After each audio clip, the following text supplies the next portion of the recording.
Hey, I just wanted to say this real quick before you start the first episode of this video. I wanted to say thank you. Thank you for coming here. Thank you for checking out all my other videos. And I wanted to say this is one of my first ever series that I've ever done and completed, and I hope to continue going forward. In the beginning, started too many projects, and I finally see I just need to go a little at a time. And these animes, it really helps because it's split up so well, and I can kind of concentrate on to something else as well. Anyway, I just wanted to tell you guys that I love you and I thank you for everything. I really came a long way on here. It may not seem a lot to a lot of people, but 1 to 13 people is a lot. All the likes, all the feedback, everything, comments, views, it does mean a lot to me, guys. And I just wanted to say thank you. And I hope all of you guys have a very amazing day, week, and wherever you are, hope you stay safe. And yeah, peace. Okay, so here we go. We're going to be talking about something for the first time. It's an anime, and specifically an amazing anime. Probably the gem of the season, if not the anime of the season. I still think it qualifies as being the anime of spring. This anime blew my mind. It's something that Toonami did, and most people would think it'd be some hot cheeks garbage, but this ended up being one of the best things I've seen in a while. And I believe it's got something to do with some producers from Mappa being a part of it or something like that. Sorry if I don't know literally everything about it, but the fight scenes, they justify. In the beginning, right from the get-go, we get a fight scene. It's badass. Ninjas versus ninjas. Like, you know what I mean? Swords, like throwing, like, I don't know what they're called. Like the little throwing dart things. Like the metal ones. Needles, that's what it is. It's little throwing needles. But it was awesome. Swords, everything.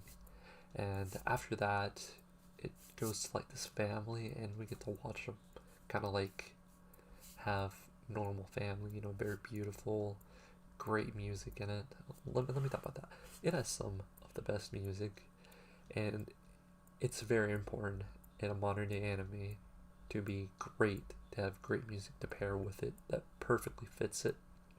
It had this great music for the family being together and whatnot. The dad was like singing to the family. It was beautiful. Their son is like this cute boy, and the mom is like a very thoughtful mom. It's just the perfect family, but you know it's the birthday of the son, and let me go a little before that. So like there's news reports happening, and there's these murderers, and they are killing people that basically they didn't know anything about them, if that makes sense. They're like pretty much like ninjas, right? And well, fast forward, now we get to the birthday part. It's the son's birthday. He gets a mask as well. His birthday cake. It was like superhero themed, I think, or it could be like a ninja theme. I'm not for sure. It's some fictional like hero or ninja thing that he gets for his birthday cake, and the mask that he wore. But he does get a video game, which is awesome. Uh, so after that, nighttime. Uh, Mom and dad are in the bed, in the bedroom, and well, they hear noise, so dad goes out, and he looks at the windows, and it's like red out there, like red or some type of like red color, and well, you see like these three eyes, like the guy from Splinter Cell, except they're like red, the thing that they're wearing. Um, but anyway, it just starts. He just goes ham, and he starts killing them and slaying them. And like he hears the cries of his son, but he keeps trying to fight. He finally tries to go upstairs. He gets hit in the neck, and what happens is he has to crawl his way up the stairs. And as he's crawling. He gets up. Finally, he's towards the bedroom, and you see this like very like I don't know if this is a good way to say it, but this like badass ninja guy, like basically like master or whatever. I don't know what he is. We don't get any background detail. We just know he was a ninja, like a high rank ninja, and he was like big, and he's like she put up a good fight, and his wife is sitting there on the ground, bleeding, basically dead, and then on the other side we see the sun, and the sun's turned over because they don't want to show that. Anyway, he stabs his wife, and as he's like stabbed his wife, he's walking forward, and they like push a sword through his like torso, and it's like just awesome. And as he's falling, he's just like, you know what I mean, the PTSD is going off. So fast forward, he's at the morgue, and what happens is whenever he's at the morgue, basically he wakes up, he starts going back mentally, and he's like throwing up and stuff. It wakes up bad memories that we see flashbacks of his wife and his kid. And after that, he wakes up in a hospital. All the nurses are like, hey, they're like, Mr. So-and-so, I forgot his name, but anyway, they're like, hey, and like after that, he's just slumped into this like internal depression. Two police officers, but I think they're detectives. One of them at least was a detective, but I think they're both detectives. So they come in, like, if you know anything, let me know. And he's like gripping because he's just messed up in the head. And we fast forward, he's being on watch, and he's like going to the roof and stuff. And the lady's basically told don't do anything unless the other guy says so, which is probably her higher up from what we've seen. Anyway, what happens is they're getting ready to take him down to the place where they drain the bodies and do all that stuff at the morgatory or whatever, where they put the bodies, and they're gonna let him say his goodbyes to his wife and kid. And what happens is he like grips the wills, and out of nowhere he like rips a needle out of his like arm, or like it was either his arm or neck, I don't quite remember, but he just ends up on the roof fighting a bunch of those ninjas, and it's just crazy. So it starts at the roof, it ends all the way in the hospital, and as he's fighting, the one officer's trailing him, kinda. I don't think he ever catches up, but he gets his vengeance finally. It's the final showdown, him versus the big guy. He comes in, he slashes him a bunch of times, and then finally he's in, and the guy's so weakened, and he just keeps stabbing him, and finally the guy's dead. I think a little before he's dying, he talks about you can't hide yourself, and we get to see the reality. The whole gimmick that I loved about this series thus far, first episode, it's hard to rate an entire series based off of one episode and so early on, but they're like this white family. I think they may have had a truck that I saw, but I know for sure he had a motorcycle and stuff like that, but they're presented to be very American, if that makes sense.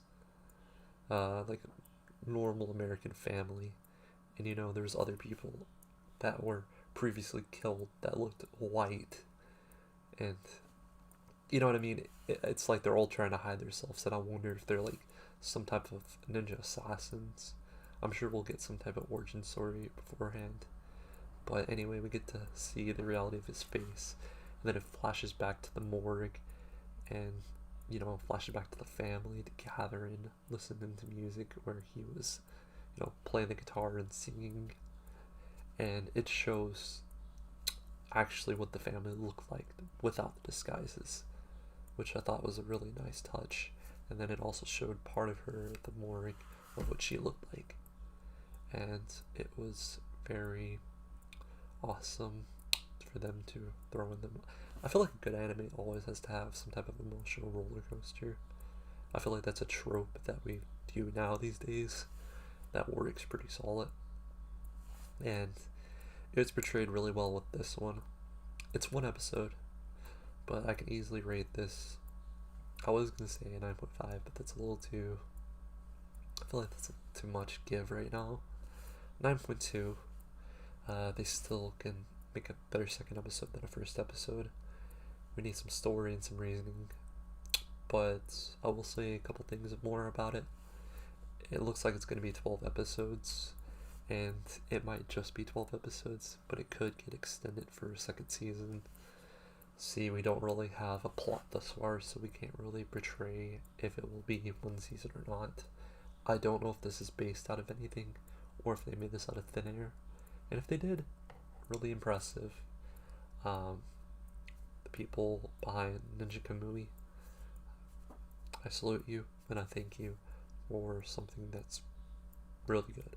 And this is really good because it comes from Toonami especially. It's, you know, a baby of Adult Swim / Cartoon Network, which is always beautiful to see that we're getting new things, and it shows there's a livelihood. And I made this video because I'm starting to think Saturday I'm gonna do maybe a Toonami review or something like that, but I'll probably do this episode by episode, and then at the end maybe we'll do like an overview. Would be kind of fun, different. And I also have a couple of other scheduled things I want to talk about this week and try to get it out to you guys by maybe like Sunday. We'll do one. Saturday we'll do one for sure, because I was confused about trying to look up Toonami. I watch Toonami here and there, but it'd be nice something like this for me to watch it more, because I've watched a lot of my anime and subs, and by the time it comes to, you know, dub, it's usually been a while, you know. But anyway, hope the best for you guys, and definitely do check out, I have to look up how to say it, Ninja Kamui. I had to double check myself. Anyway, peace out guys, best of luck. Yo, what's going on guys? So I'm really hyped right now. It's about to be 3 a.m. not too long from now, and we're gonna be seeing Ninja Kamui episode 2, and you know what that means. Sunday at 10 a.m. we're gonna be putting out another video about the overview of episode 2. Let's go. Peace. Hey, what's going on guys? So we're gonna be doing the overview for episode 2 of Ninja Kamui. It's 3:38 a.m. right now, and I'm completely exhausted, but I want to get this out to you guys as soon as we can. So before all that, let's talk about the episode to get you prepared. So this episode, more than anything, is giving us more information about our characters, our character, and so forth. So basically lore type things. We get more story than we do questions. Of course, it's always great to have questions, and we're definitely given questions. So here we go. So in the very beginning of this episode, it starts off with like a flashback, basically talking about where he came from originally. It's more or less he's like a part of a clan, a ninja clan, if that makes sense, of some sort, and they have hidden arts and so on. He kind of has shown these already. He's got like this black mist thing going on, and we're still not sure what those jutsu powers, whatever they may call them, but yeah. So whenever we get to the actual like stuff going on, basically he's in this room, and the guy, you know, the big dude from the last episode, the, I guess, head honcho warrior or commander or whatever, he's like strung up like that one Call of Duty Zombies map. But yeah, he's just hung up, you know, upside down from his like feet, and our guy, he's like down on the ground. He's having like PTSD nightmares and stuff about his family and so on. And out of nowhere, he wakes up, and then around him is a bunch of cats, and there's this older dude, and we're given a name. He was not in this episode that much. I believe his name was. Let me see. It was either Jinkle or Jankle, one of those two. I'm not positive on it because he was shown for such a little time in this episode, but basically they're talking kind of like reminiscing, and they're talking about the jutsus of the clan and so forth, and they're talking about the one that he uses, basically the toll and the risk of using it. And I guess he is some type of like either master or some type of like medical. But anyway, he goes and he looks at his scar, and that scar, it's basically bad. You know, it's like his luck of how he's alive, and theoretically, one of the guys that attacked him and gave him that scar basically gave him life, a second chance. You know, maybe there was a good guy. That was our question. We don't know. But still, he basically is trying to help him because he's all like messed up still from that last fight. And what happens is he like puts a needle in him. You'll be back soon. Or no, he tells him something like, it's going to be painful as soon as I put it in. And as soon as he puts it in, it basically knocks him out. It's like where they use pen needles to help people, if you know what I'm talking about. Therapy, it's like some type of therapy, pen therapy or whatever that's called. But he does that, and I guess it hits some type of nerve that makes him fall asleep. And before all that, they're having the conversation of what he wanted to do to the guy. He wanted to basically torture him to get information. So he wakes up. It's nighttime. That guy, he's missing. We don't get to see his face, by the way. He is still fully disguised. And from there, he basically like starts talking trash to this guy. Like, what did you do? Who are you guys? Or like, who's behind all this? Basically, is the main question.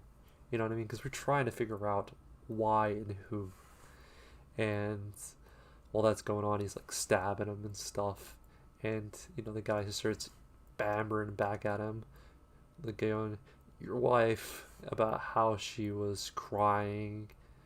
I don't think he said anything about the child, which would have been really messed up. It might have been there, but I know for sure he made a remark about his wife. And finally, it gets to where after he's like stabbing him and all that, he figures out he's not getting any information from it at all.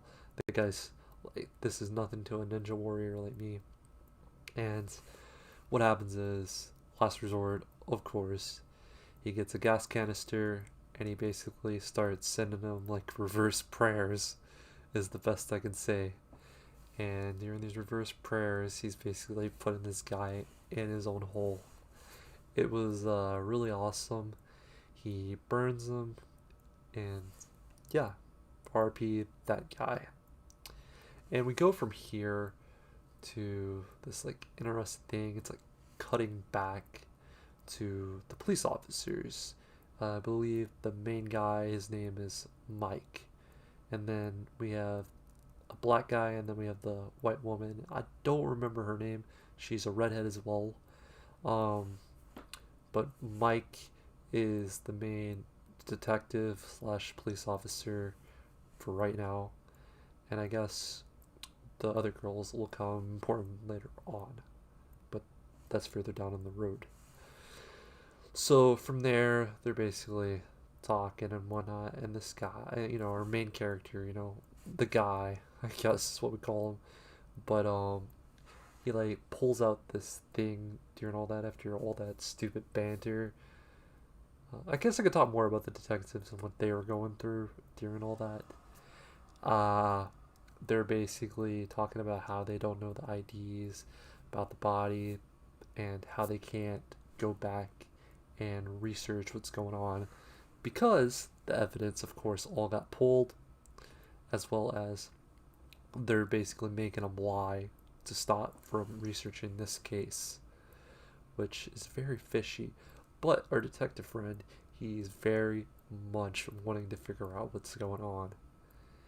And after that, it goes back to our main character guy to make it more clear. He has this thing, and it's like, I guess it's like a battery size, like one of those like circle batteries. Is it C battery? I don't know. It's like a watch battery or whatever.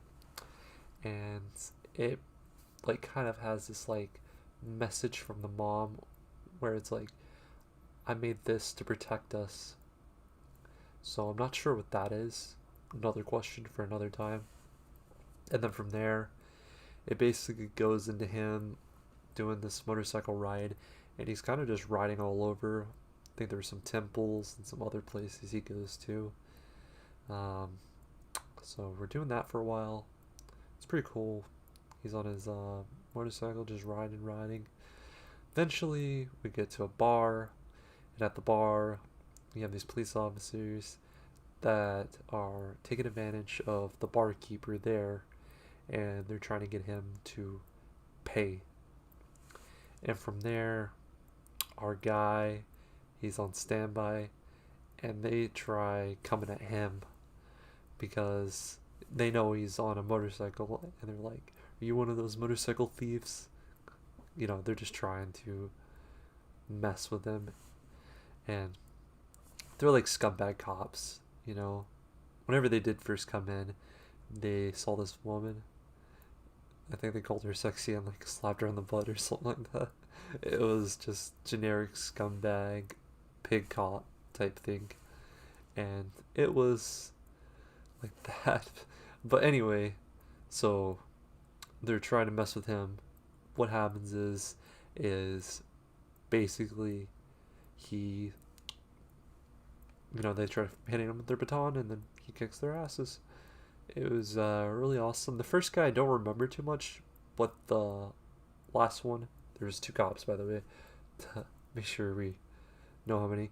He basically punches, and whenever he punches, it actually was the side. He didn't actually hit. And what happens is he threw him back without actually touching him.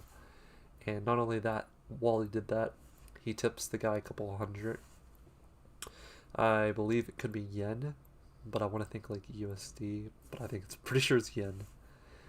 And from there, there's like this thing where he keeps looking back at the card that he was given at the hospital for Mike. And what happens is, I think he's like in the desert, you know, from where he was at the bar and whatnot. I guess it's like generic desert, like the SpongeBob movie. But he's driving, and he calls the Mike guy. And we don't know actually. Sorry, I kind of went off the cuff there. But he's trying to call him, right? So the next scene plays, and they're in the office. The chick is like playing VR, being stupid, and you know, she's making up this fake reason of why she needs to do it. She's just a goofball. She's trying to bust drugs, but on virtual reality. And there's like this VTech that's just being on replay and replay, like it's brainwashing people around them. And it's just weird, you know?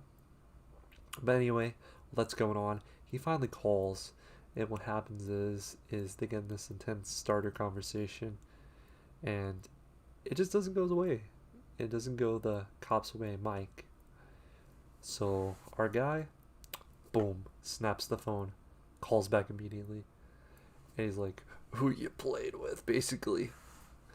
And while that's going on, you know, our chick, she's like aborted mission and tried tracking him.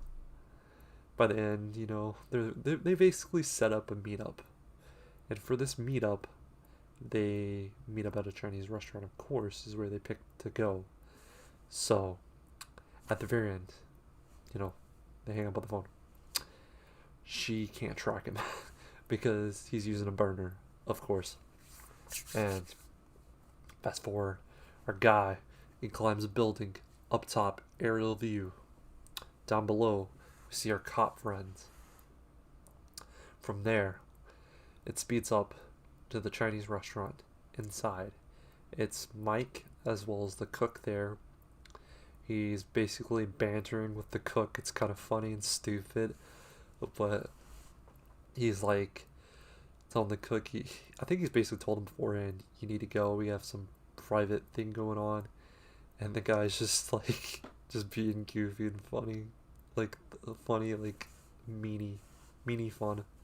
I just love it. It's just stupid. But he's saying how there's going to be people coming in to go get the orders. And yeah, after that, he goes out. And then our guy comes in wearing a bandana on his face like that. He comes in. And from there, they basically start a conversation. As they're having this conversation that gets increasingly crazier, the guys come in to go get the orders, right? For takeout. They're basically his workers, right? And as that's going on, it finally gets so intense where he's asking them questions like, who is he and stuff like that. They're like, how do you know him? And he finally points the gun to him, and it's getting more intense, and it finally gets to where he's like, you're under arrest. So finally, you'll never guess what happens. Dude, it's crazy. So there's this one cop, he comes in, and he kind of reminds me of a kick-ass uniform if I had to compare it to anything. But he looks nothing like any of the other delivery drivers, like any of the other ones. You look at him, and it's like, dang, out of nowhere, the most incredible fight in a while I've seen, it just breaks out. It gets wild. It's super intense. He has these, like, I don't know what you would call them. It's like a curvature blade. So it curves, and they're on a chain. I don't remember what those are called. But that's the weapon that he's using. And our guy kind of has this, like, dagger type thing. I think it's a dagger. It's some type of assassin blade, basically.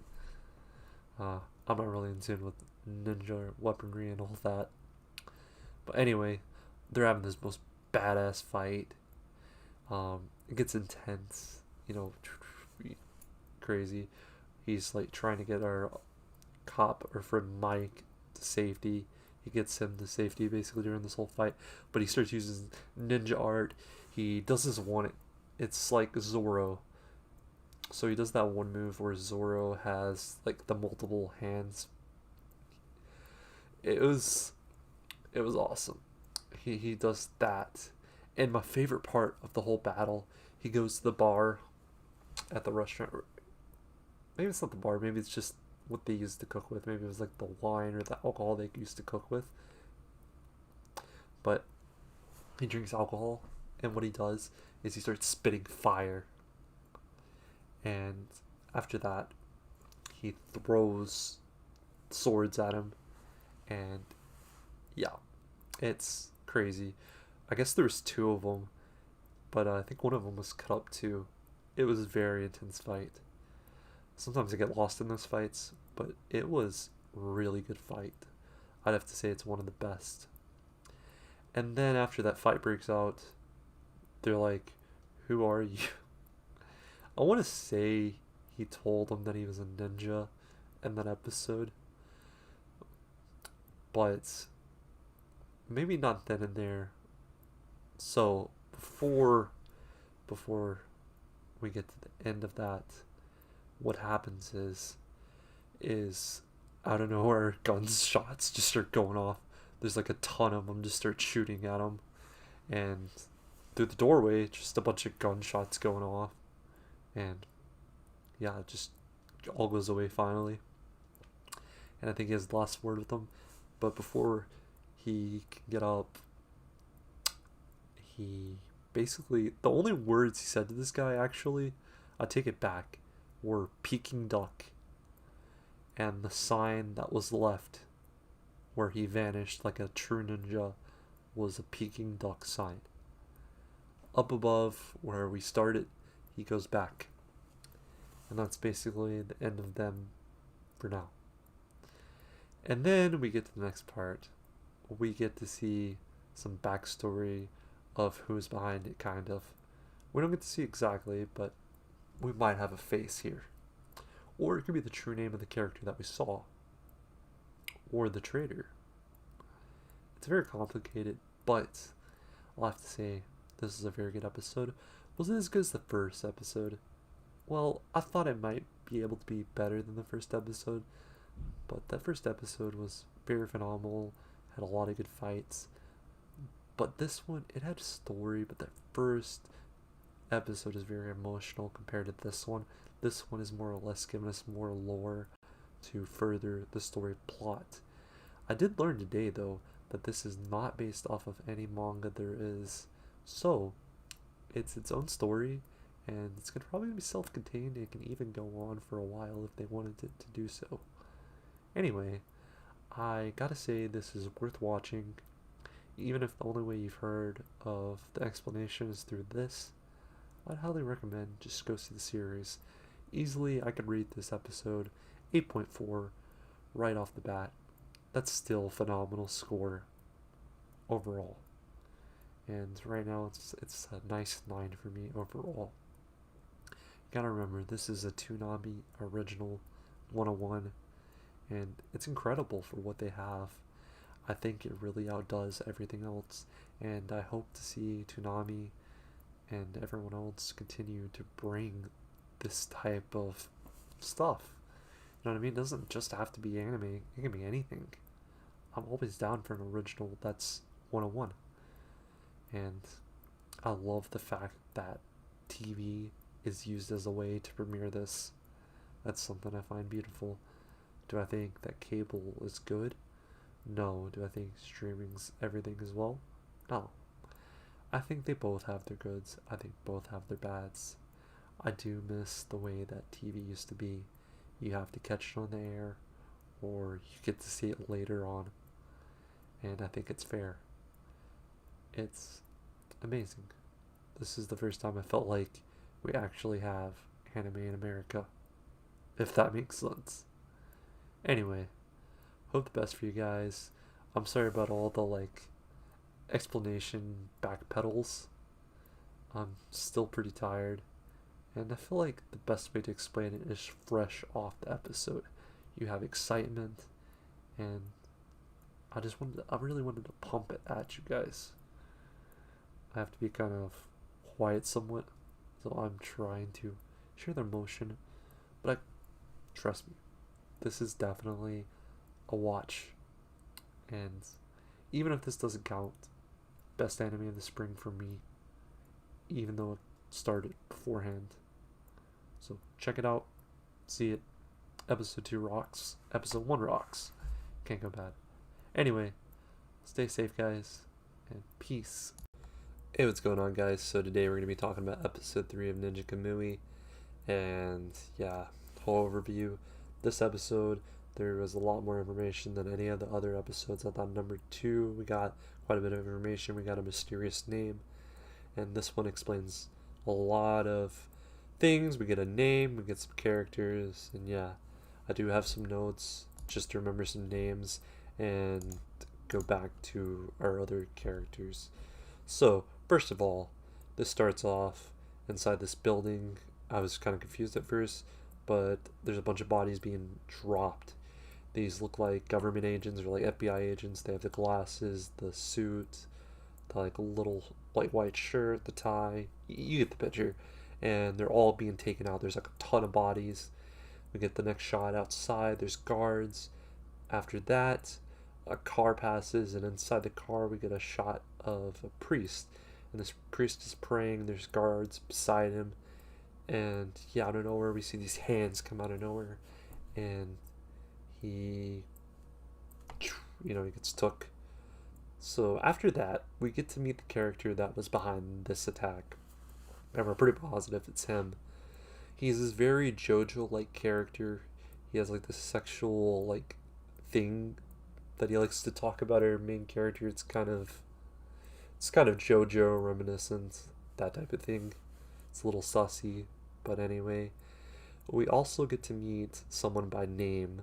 So that guy, no name as far as I know, but we get to meet Master Emoji. So is Master technically our main character's master? I'm still not sure. Could be though. Uh, from this, what we realize is that their whole plan is trying to kill these rogue ninjas that basically ran away, and they don't want their secrets to get out and so forth. And yeah, that's kind of the reason they're being killed off. From there, we get to know about another ninja that's kind of doing the same thing as them. His name is the Reaper, and the Reaper is pretty badass.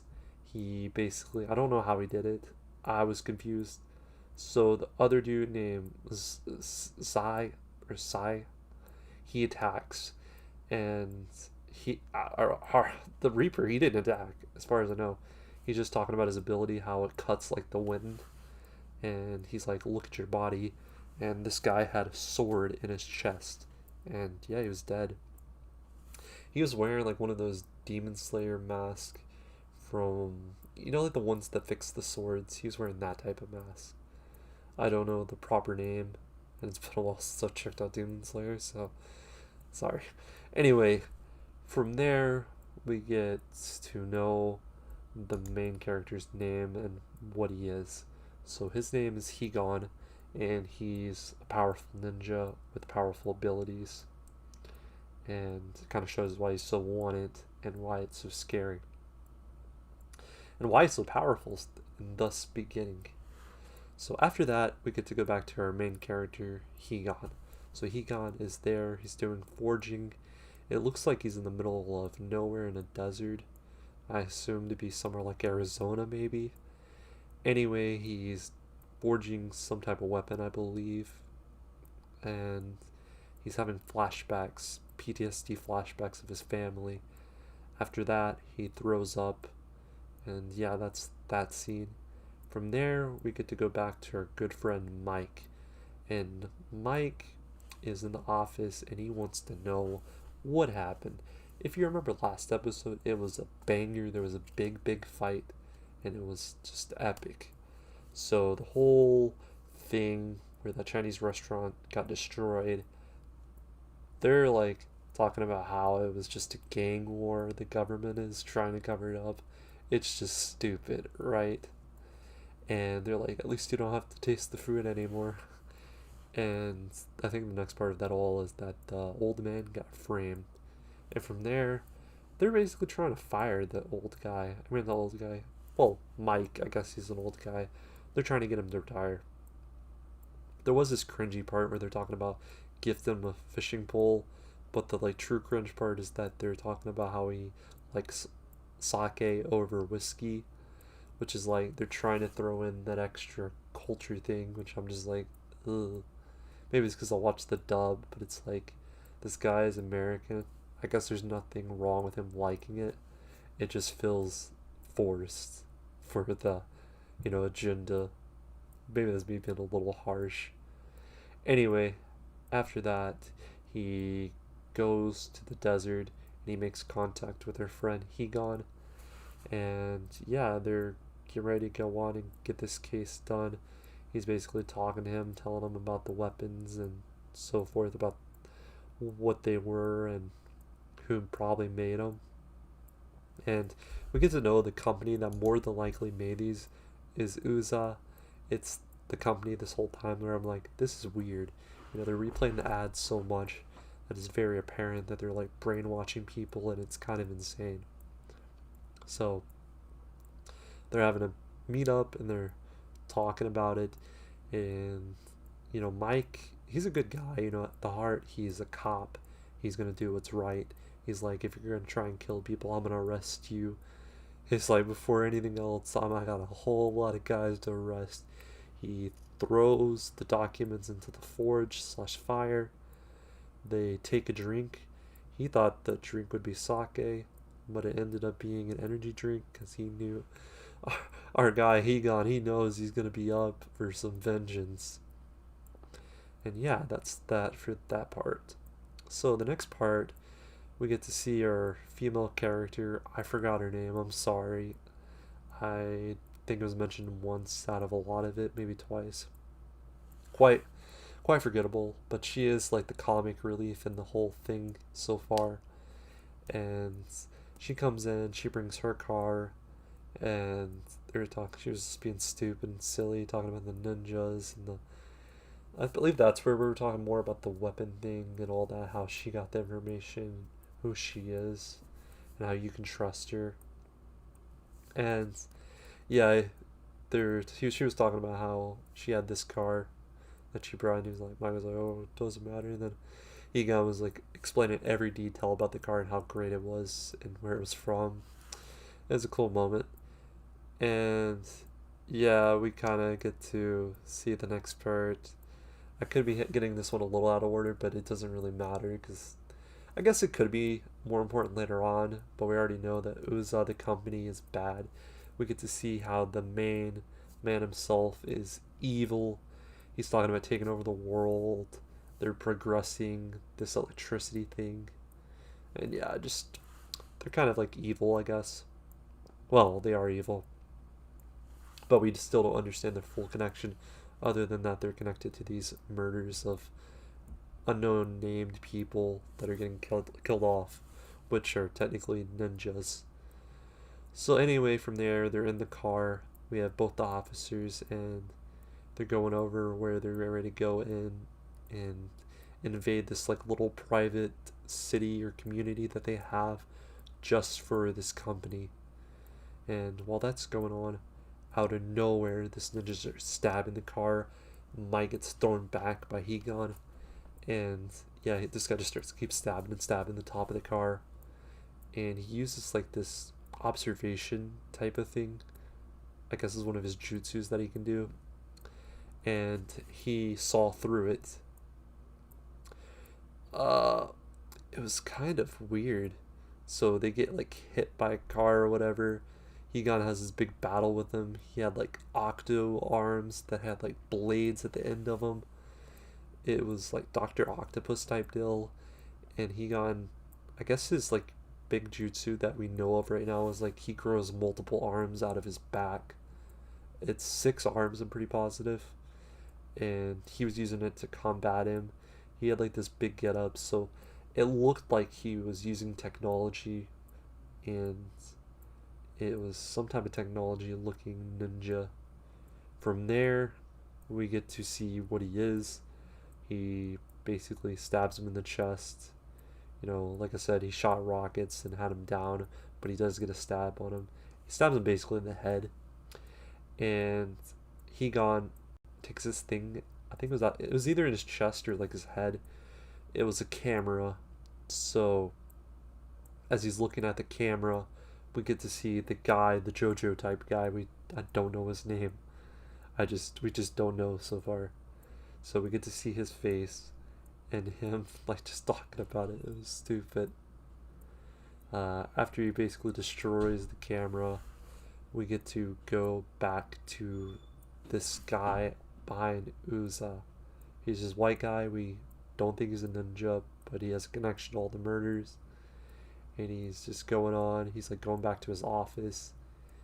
And we get to see this white haired guy, and he brings him photos of how he was using his equipment to test on ninjas and basically kill them.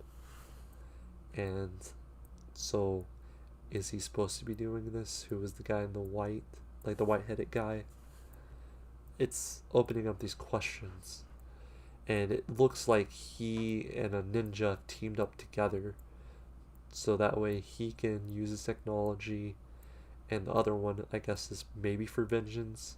But yeah, still a lot of questions, still a lot of information out there. And as we go on, it'll become more and more of a solid foundation. This episode was really good. Does it hold up as good as the other episodes? I'm gonna say no. I'm gonna say this one was to give information more to audiences, and it was also to give actual names and create bad guys, like actual bad guys, instead of just, oh, ninja. No, we now know what their cause is and what they're fighting behind. We now know our main character is a rogue, powerful ninja, and that everyone else that was in connection to these was also more than likely ninjas. And I guess it kind of shows you that the other ninjas actually had some type of importance. They weren't just low like ninjas. I don't think they could have been robotics actually. Now that we look back at it, and yeah, it's a really good episode. So I gotta say, it's a solid 8, but I'm gonna say more like a 7.9 this episode. A lot slower, but still very much worth the watch. This is just to give you guys information and to get you fiending for the next big episode to see what's coming next. The next episode looks like a banger. We're gonna get introduced to like this round table type deal.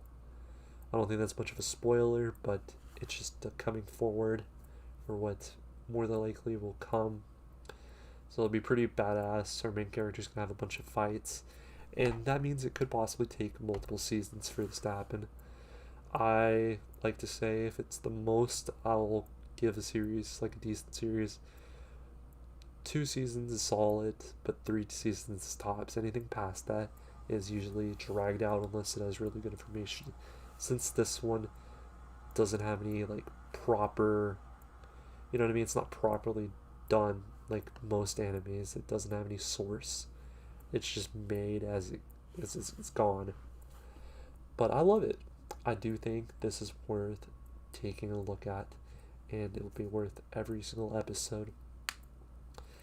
Anyway, guys, I like to hear your guys' thoughts on this episode and what you think, as well as I'm just happy you guys are supporting me and showing me some love.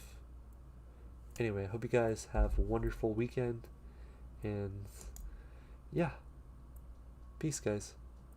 Okay, what's going on, guys? So we're gonna be getting into episode 4 of Ninja Kamui. A lot of stuff happened in this one. It was really just a big setup. I'll first of all say that the action is not this episode, but we're gonna have probably a huge episode next with a lot of action. So this starts off from last episode where at the end they had that big car wreck, and Mike and his backup officer or partner are actually both like knocked out and they're out of it, and our main character Higan is actually on this phone call. So he believes this phone call is from a traitor because he knows his name is Higan, because no one else should know that but another ninja. And the other thing is that he also was saying this like riddle, and that's another way, it's like the code. So we get to see that Mike is actually put into the hospital, and his wife keeps calling him as he's trying to live his normal like day to day, and then he finally answers and goes back to the hospital and has a word with his wife. And basically in this episode his wife basically leaves him. It was kind of sad because it showed how Mike was putting his life on the line for this one case and wasn't taking anything else into consideration at all. She did leave a note to begin with, and he looked back at it whenever she left, sadly. So I'm guessing they're pretty much gone. And out of nowhere, Higan spawns in that same hospital, and yeah, there's that, and they're kind of just talking it up about stuff. So we get to know that his wife, the reason they're together is because they became rogues, and Mike knows they're both ninjas. And what actually happened is they broke a big rule, which is that ninjas must be emotionally detached. It's one of the rules. After this, we get to the next shot. We get to actually see this round table of different characters. This one, he's like a gangster black guy. He's kind of like an Afro samurai type of guy. His name is Big D. And there's this chick, and she goes by Dilly. And then we have that really smart guy from the whole corporation that's taken over the world. And we know that white hair guy that's overlooking our like little tech glasses guy has like these strangle powers. He strangles the guy that was making the JoJo sexual comments towards Higon. We don't really have a name for either one of those guys. And yeah, it was. And it goes from them talking about how they're trying to get Higon and stuff like that. Kind of a little argument a little bit in there because the one JoJo guy is quite annoying for him. So we see the white haired guy that's kind of over everything, it seems, and he's talking to some like high god or something among ninjas, like the highest ninja bound, I guess is what you could say. And they're talking about how there's this big bounty on Higon. Not like a bounty, it's like they're trying to kill him because he's a traitor. And they're talking about rules, and as the rules are playing, they're playing Sworns by three different people. And the first rule is secrets can't be divulged. The second rule, ninjas must be emotionally detached. The third rule is the mission must be over life, or some type of variation of that. It's hard to like write these down as you go, so I was kind of like speeding typing as I was watching this episode. And yeah, so we got the scene where there's the three of them. It's Higon, Mary, and Sai, and they're given names from these three masters. And we get to see one of the guys in white that was up there naming them. That it was the white hair guy. And along with their names, they were also each given a secret ninja art. Uh, of course, he got Higon, and as stuff's going on, we get this scene of where there's three ninjas breaking into like this house with a bunch of guards, similar to how we saw those guards from last episode, just like a bunch of them, and they're breaking in and fighting, and all at once this one ninja gets shot, and so we see this other ninja kind of bounce out and get out of there. What happens is this ninja got shot. We figure it out. They take off their mask as they've already escaped and they're outside. It ends up being Mary. So I think I went over their names. Mary, Higon, Sai, just so you know. That's the three of their names. Making sure again to alliterate it. So yeah, she gets shot. And Higon kind of abandons the mission to try and save her. And they go in this cave and kind of, I guess, shelter in it. And she's like, we need to go. You need to go. You can't be here with me because he's abandoning the mission for her. And what she does is she actually tries to kill herself with her sword. And what happens is Higon stops her. It does hit her a little bit, but it doesn't go deep enough to kill her. And he saves her. And they're just sitting there, and it comes to the scene where Saya comes in, and he's like, "What are you guys doing?" And she's just quaking with him. Uh, I forgot to mention, once they got their names and everything, they actually drunk sake, and the dish that they had, I don't know what the traditional dish is called, that they drink sake from, the cup or whatever. It had three circles to, I guess, resemble that there's three of them. And the end scene that we get is of this guy with a mask that is holding that, which is Sai. I was confused. I thought it was a Reaper. It was actually Sai. So Sai is the guy with the mask on his face. And Sai is actually the guy that knew that what they were up to. So with this, we get new information about how on the deep web they're trying to still get to this company and see what they're doing. And people on the deep web are starting these conspiracies about how they're trying to take over the world and trying to take everything out. So yeah, we have that going on, and Mike and his partner are kind of catching up. They're like going out to this restaurant to eat and talk, and she kind of talks about her target. The name of the guy is Jason Katunis, something like that. I'm just gonna say Jason because I can't pronounce his last name because I spelled it horribly wrong. But during this, Hegon is basically on his own and he's getting ready to do this crazy mission because this guy on the phone has basically promised him that he would help him get into the city. The city that's formidable. It's just crazy. He was explaining it before Hegon even went in. It's got like lasers and face recognition and a bunch of other stuff. So of course, Hegon decides to go there in his hoodie, mask, and yeah, it goes to this like epic. This is the action we get this episode, by the way. It's mostly parkour. So they're parkouring, or Hegon's parkouring by himself because he's on his own. His partner, he's getting ready to take the case on his own, and his or not his what do you mean partner? I meant Mike. He's on his own right now, and then his partner, she's doing her own mission to get this other guy called Jason. Just so you guys can understand the three different things we got going on. And then we have the side thing with the round table, where we got to meet some of the round table people. So there's that chick we talked about, and then we got to learn about Big D. I just think it's a funny name that they chose for him, but we got to learn some stuff. We'll come into that. So let me go back to him. So he's basically running around, and he finally gets to this laser maze.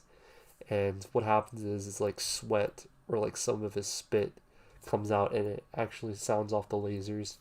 And as he's making his way through this like one-way vent, the like guards are like all trying to shoot him.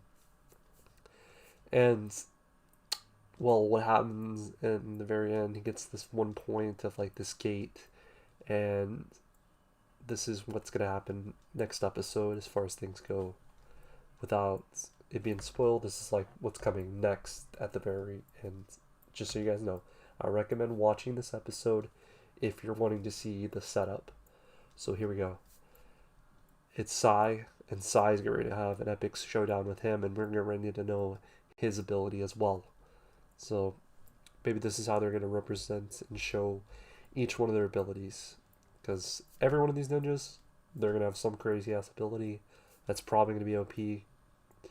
The only one that doesn't probably have an ability at all is probably the scientist dude. I don't even know his name, so he's going to be called Scientist Dude. But anyway, really good episode. It wasn't very action packed. It was action in a different variety. It's kind of like a more emotional episode, but still more setup, beef, and it's making a way to where there possibly can be more seasons, because we're kind of taking it slow, which is good for building because there's no content. This is how they're building the content. Sadly, I still don't know the assistant's name or partner of Mike. I just don't see her as the most important character. She has like that good side character aspect to her, but she's just not very important. I'm gonna be honest, she's not important really right now. Will she become more important later on? I think she might. Either that or she's gonna die or something, and that would suck because she is like the most comical effect of the whole entire cast of people that we have so far. Curious to see who this mysterious guy on the phone is.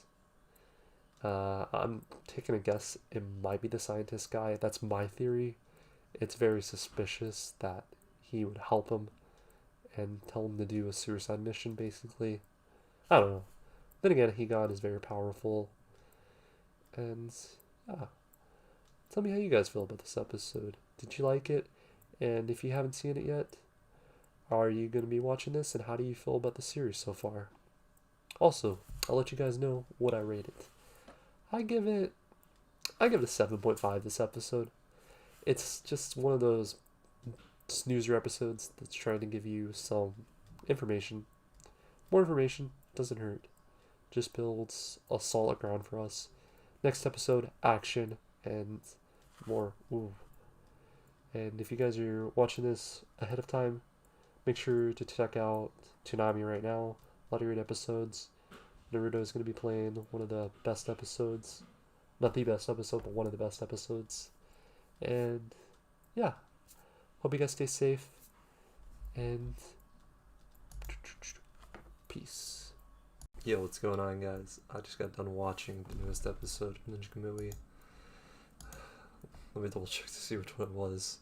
So we're on episode 5. This was an absolute gorgeous banger. I was disappointed at first, but this one did not disappoint. It takes everything that it started with and it maximizes it. This isn't even the halfway point, and it's already blew expectations out of the water for what it is. It's phenomenal for where it came. It's got nothing where it came from, and it just blows it out of the water. I don't know how they're doing this. And on top of it all, there's even an awesome bumper they did for this, and I was like, whoa. So they had this Ninja Kamui Adult Swim bumper, and it was really awesome. And I wish I need to watch that again. Hopefully someone recorded that out there, but that was phenomenal. So start things off. This episode continues off where we were. So it's Higan and Sai are both talking. We're kind of convinced that they're gonna verse to start off this episode, but what happens is instead they're having this conversation, and the people that were at the round table, they're actually part of the order. And yeah, basically Sai was telling him that he's a traitor, and those who cheat die. Whoever's cheating the order dies. So while that's going on, Mike basically finds this Jason guy. He gets intel. And whenever he gets there, Jason's just kind of like this drunk guy that's trying to crack down this company. So Jason leads him to the server room. And with the server room, Mike convinces him to hack this company that they're trying to get into. Meanwhile, we're talking about the round table, you know what I mean? They're going on the order. They're talking about Higan and them letting him in and basically setting up this huge trap. So what Higan actually does is he goes to the sewer system, and he fights like a bunch of the ninjas down there. Meanwhile, we get back to Mike, and him and Jason are there together, and Jason starts hacking the company. And as they're hacking, they figure out that all of the names and stuff are like false. And meanwhile, they couldn't get in fully, but they did see a name, and this name is kind of shocking. It's Emma, and this is the Emma that's actually his sidekick slash the one that was supposed to be on this case particularly, which means she's an insider of some sort. So I'll get back to that as well. During the round table, there was a character that I was unfamiliar with. It's a female robot that talks kind of like a Siri voice or like one of those AI voices, and that's the most mysterious one out of the whole group. Now, our guy Higan, he's doing his stuff, and he fights them all. He basically kills all those Siri ninjas, and we get back to Mike. So while that's going on, out of nowhere, a bunch of these like security guards. My guess is that these are like the main security lines in this other city. It's just some guys he hired. So these are actual humans. The ninjas, they're probably not human. They're probably just robotics from what we've seen so far. And this world that, by the way, we get to see inside this world, it feels very robotic. Everything feels kind of fake. They're brainwashed into thinking this company is this great, amazing thing, and they're constantly exposed to commercials. Kind of like how in New York they have those billboards. It's just constantly going on about the company. But anyway, Mike, Jason, those security type guys come in. They look like SWAT team members, and him and Mike. I think Mike turns on like this controller that turns on these arcade machines, and they start shooting them down. And while that's going on, Mike leaves, and they get in the car and they make way. So there's like this shootout going on, and they're trying to get out of there.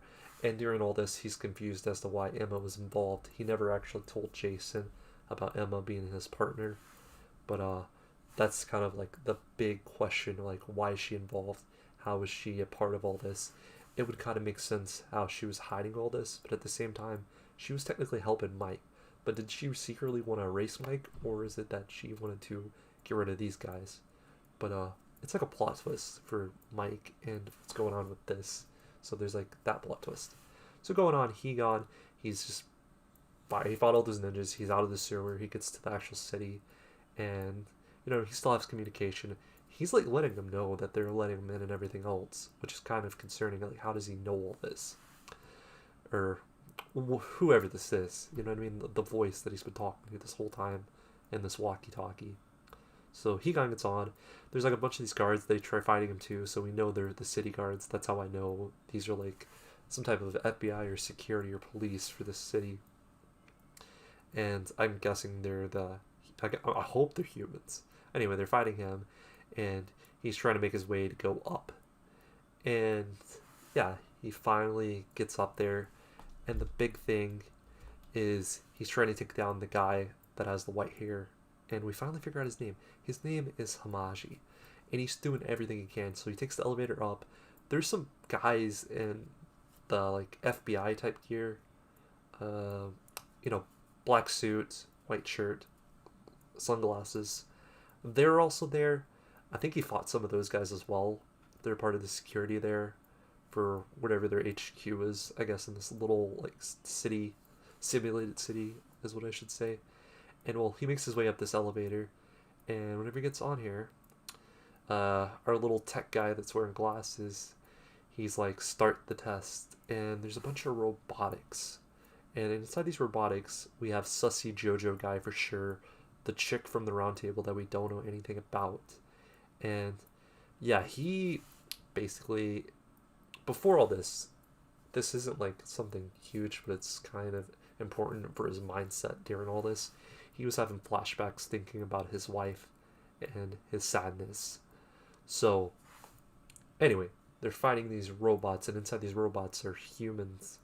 I think they're all the different roundtable people, aka the Order. I'm pretty sure it's the Order. But then again, Hamaji could be a part of the Order, because those are the guys that gave him his name and his secret technique. So it's kind of all over the place on that. So I'm not really sure. We're still learning things. So it's not like they don't leave us without questions. But it was just like these fights were not amazing, and it's where we get to hear that it really picks up. So Mike was actually shooting a bunch of the guards as he was driving, and he bangs out a bunch of them with his gun. So he gets some W's today. Mike's a W cop. He's the winner as far as cops go. So he does win. But our guy Higan, he's just like, he starts his fight, and as he's fighting, he's like sitting there trying to get Hamaji. He wants to get to him, and he's actually in a helicopter, and he tries to make way. So he's kind of like on the outside, and it's like he's getting the shit beat out of him. Like, he's just getting beat up. So he's thinking about what to do, and he uses that secret art, and he's remembering that secret art. If he uses it again, like he was told earlier, it could kill him. So he goes ahead and uses the secret art, even though he's like, I'll be joining you guys soon enough, talking about his family. And well, he just gets beat up. He gets destroyed out there, and he really wanted to go and get Hamaji. In the end, he's just laying there. I'm guessing a part of his secret technique is that he takes this like needle out. I don't know exactly what it does. I don't know if it's like, I think he uses it to pressure nerve ends, and with that he can actually activate his ninja ability. We still are kind of confused on how these secret techniques are. There's only 3 people so far that we know that have them. Anyway, from here, he's basically defeated, and here comes Sai. And Sai starts giving him the talk down about how this is what traitors get, and he starts to. He takes his sword out, and he's about to behead him. And I forgot to mention this during the fight. This is huge, but at the same time, I'm just trying to give you guys as much information as I'm being fed in this little amount of time. He's actually severed the back of him using his blink technique whenever he used his secret technique. So technically, he didn't really defeat him, but he did stop the suit. As far as we do know the only guy that we can think of that was in the suit is the JoJo guy, the weird, sussy guy. I don't know if the D guy was in there or not. He may have been there. We can hear him through a speaker of sorts, but it could have been them on the phone with each other. So that's kind of the confusion part. Anyway, as he's sitting there and we think that he's dead, instead of dying, every one of the robots, they just start like shorting out and kind of deactivating, and out of nowhere, it's kind of like at first I was confused. I was like, wait, what? Who's doing this? And I think I figured out my answer finally after thinking for a couple of seconds. Plus, I saw what's coming next, so I'm like, I know who it is now for sure. So the chick that's wearing like this like Japanese type hat, it's a robotical suit. Okay, we don't know who she is. Anyway, she saves him basically. He falls down with she basically grabs him and then falls down off this balcony because he was trying to get to the helicopter to take out this main guy. And let's remember it. Double check it. Hamaji's this main guy. He's the guy he wants to kill the most. So he could be one of the last members of the order. So importance is Hamaji and him wanting to kill Hamaji. So Higan wants to kill Hamaji.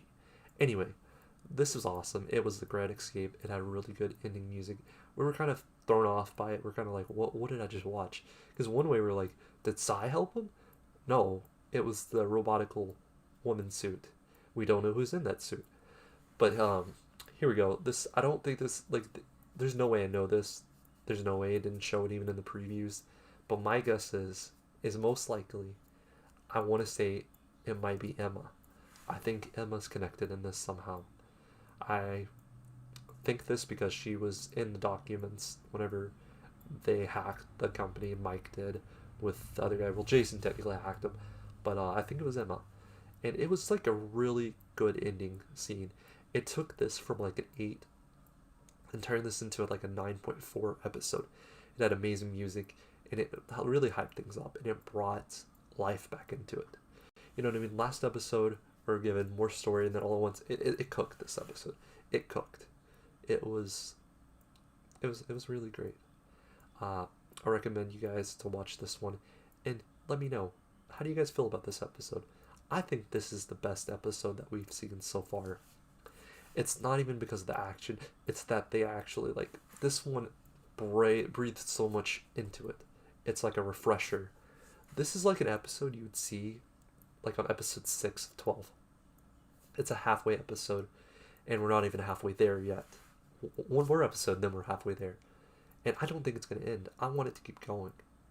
So anyway, our guy Higan, technically defeated, but he did get saved, so hopefully he's not dead. That's what we're hoping for. We're hoping that he succeeds in being alive, and that he gets his vengeance and things end on the right terms. And we're also hoping that Mike can close this case and get his career back. Or he can retire in peace. One of those two. And we're also trying to solve the mystery of, why is she involved?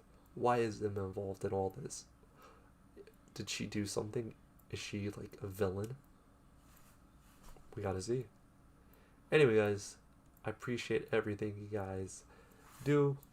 Comments, likes, just the views, man. It all helps. It all goes to the same place.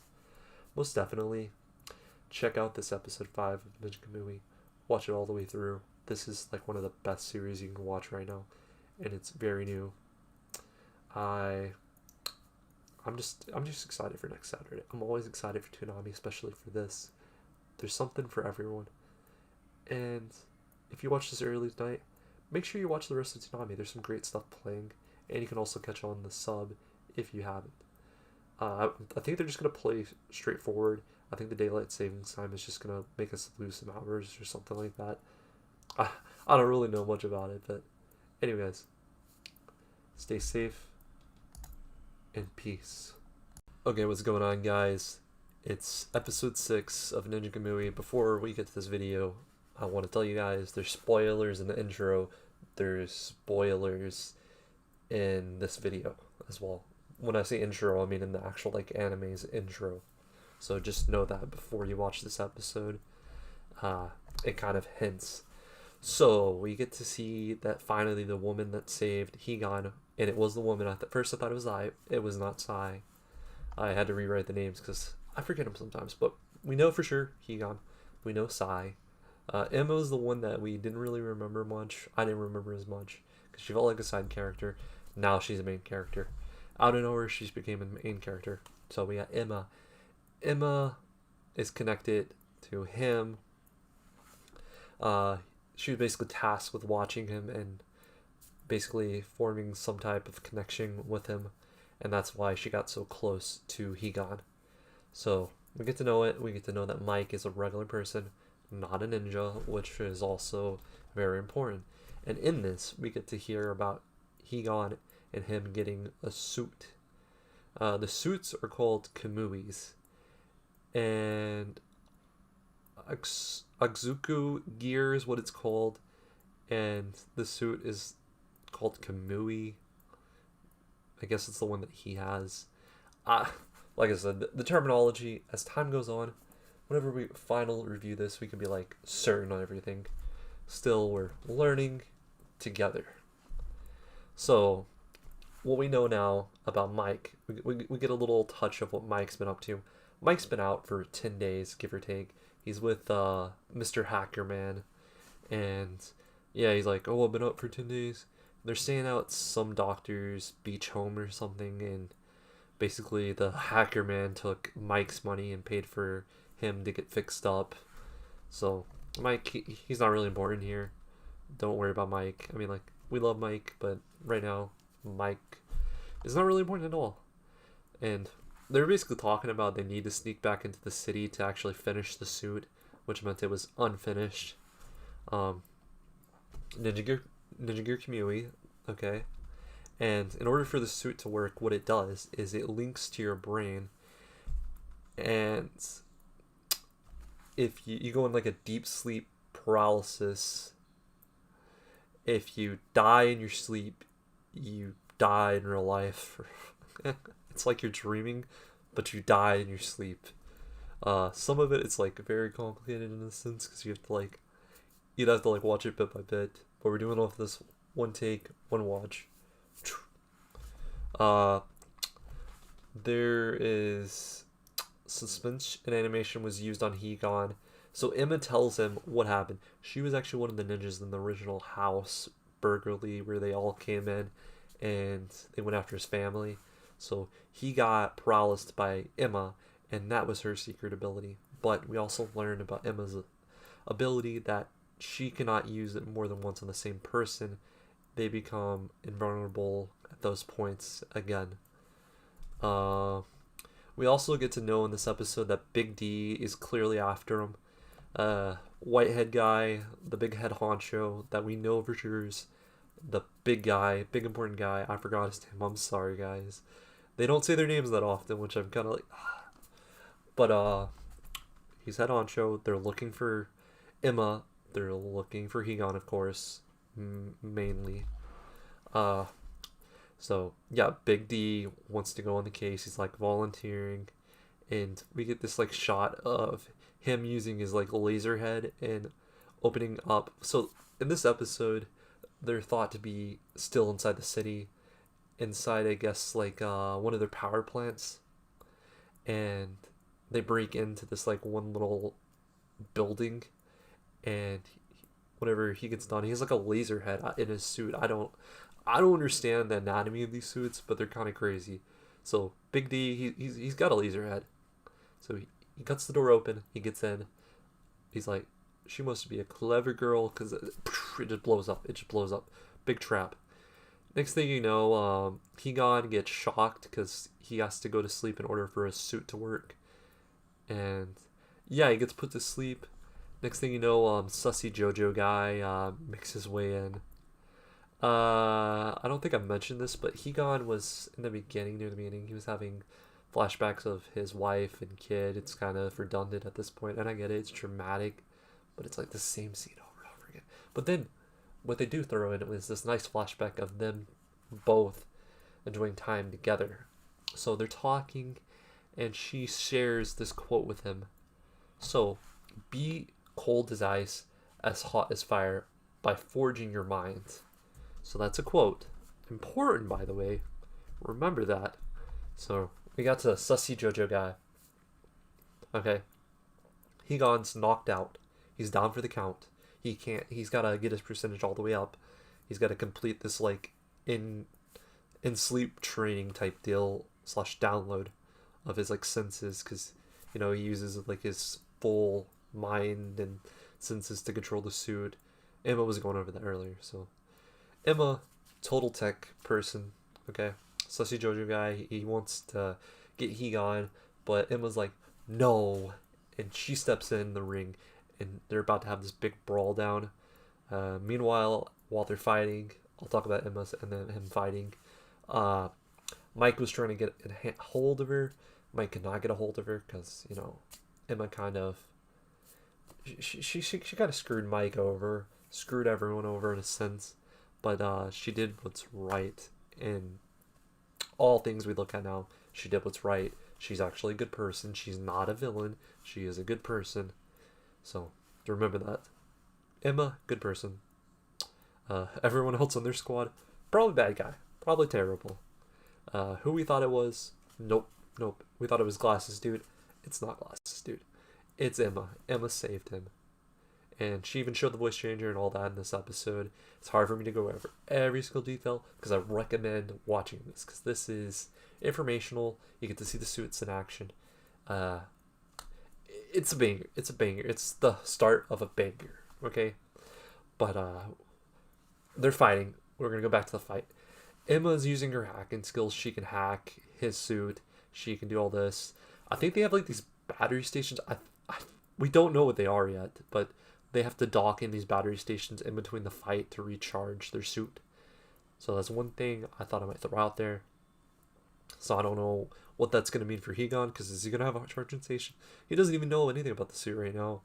But they're fighting. She's using her hacking skills. He has like some weird flamethrower breath. We don't know his secret ability, and hopefully we will get to see it upcoming.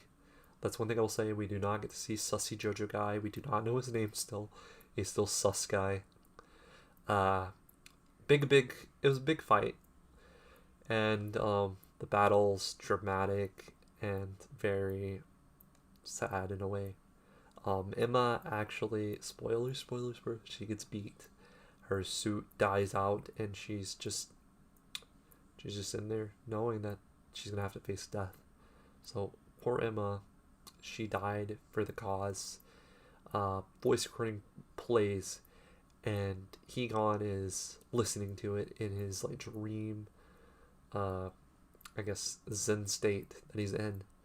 And as he's listening, he gets to know why Emma saved him, because that's one of the things he was wondering.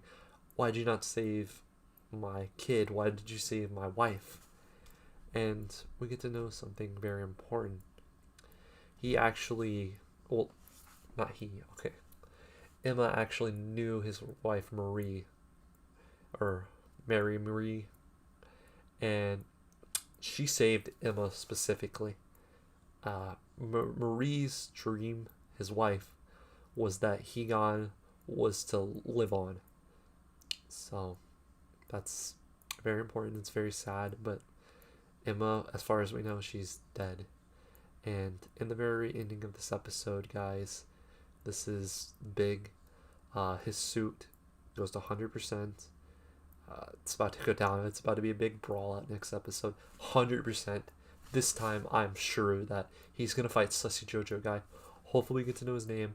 I will say one thing about him that I know so far is that he uses some type of flamethrowing in his suit, but he's sussy. He's JoJo. That's all I know about the guy. He throws out these sussy JoJo one-liners. A little harsher than JoJo, should I say, but really good episode. I definitely would rate this one a 7.6. It's not the strongest. I thought the animation was alright. I thought the way that they handled Emma was very poor, which she may not be dead, but it looks like she's dead, sadly. She left the message as if she's dead. So, R.I.P. Emma, for now.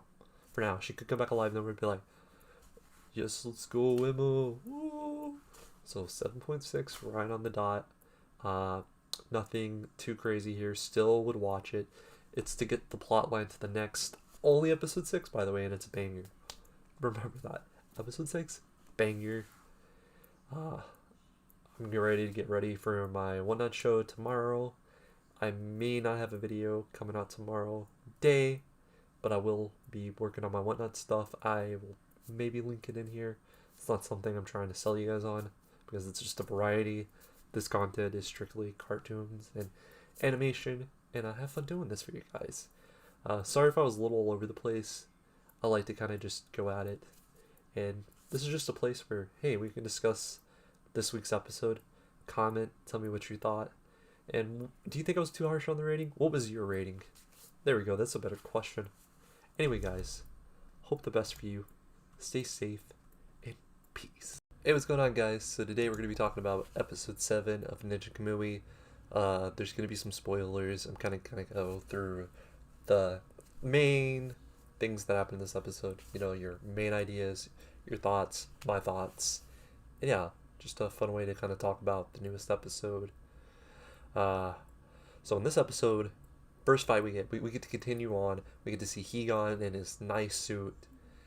And yeah, basically whenever you think about something really deep, it becomes stronger within these suits.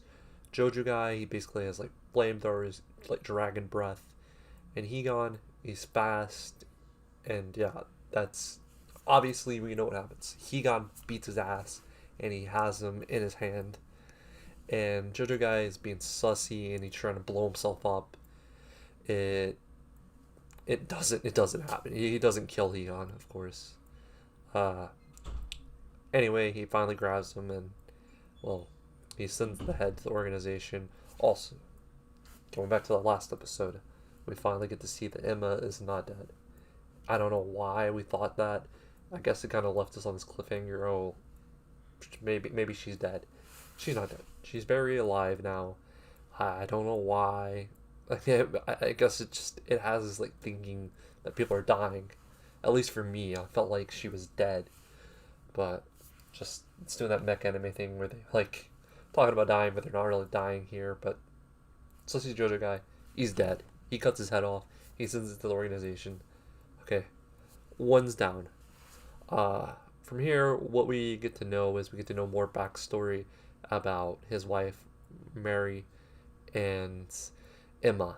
So, first of all, Emma's backstory is that she had her face burnt terribly, and her parents were grossed out by the way she looked, as well as her friends. And her master finally told her it's time to become the master of disguise. New reason to become a ninja. We get to know the story about her and Marie and kind of what is between the two of them. They shared a connection where they're working together as partners, and it was very close. Emma would hear everything about her. They were like best friends basically, and during that we get to see the transition.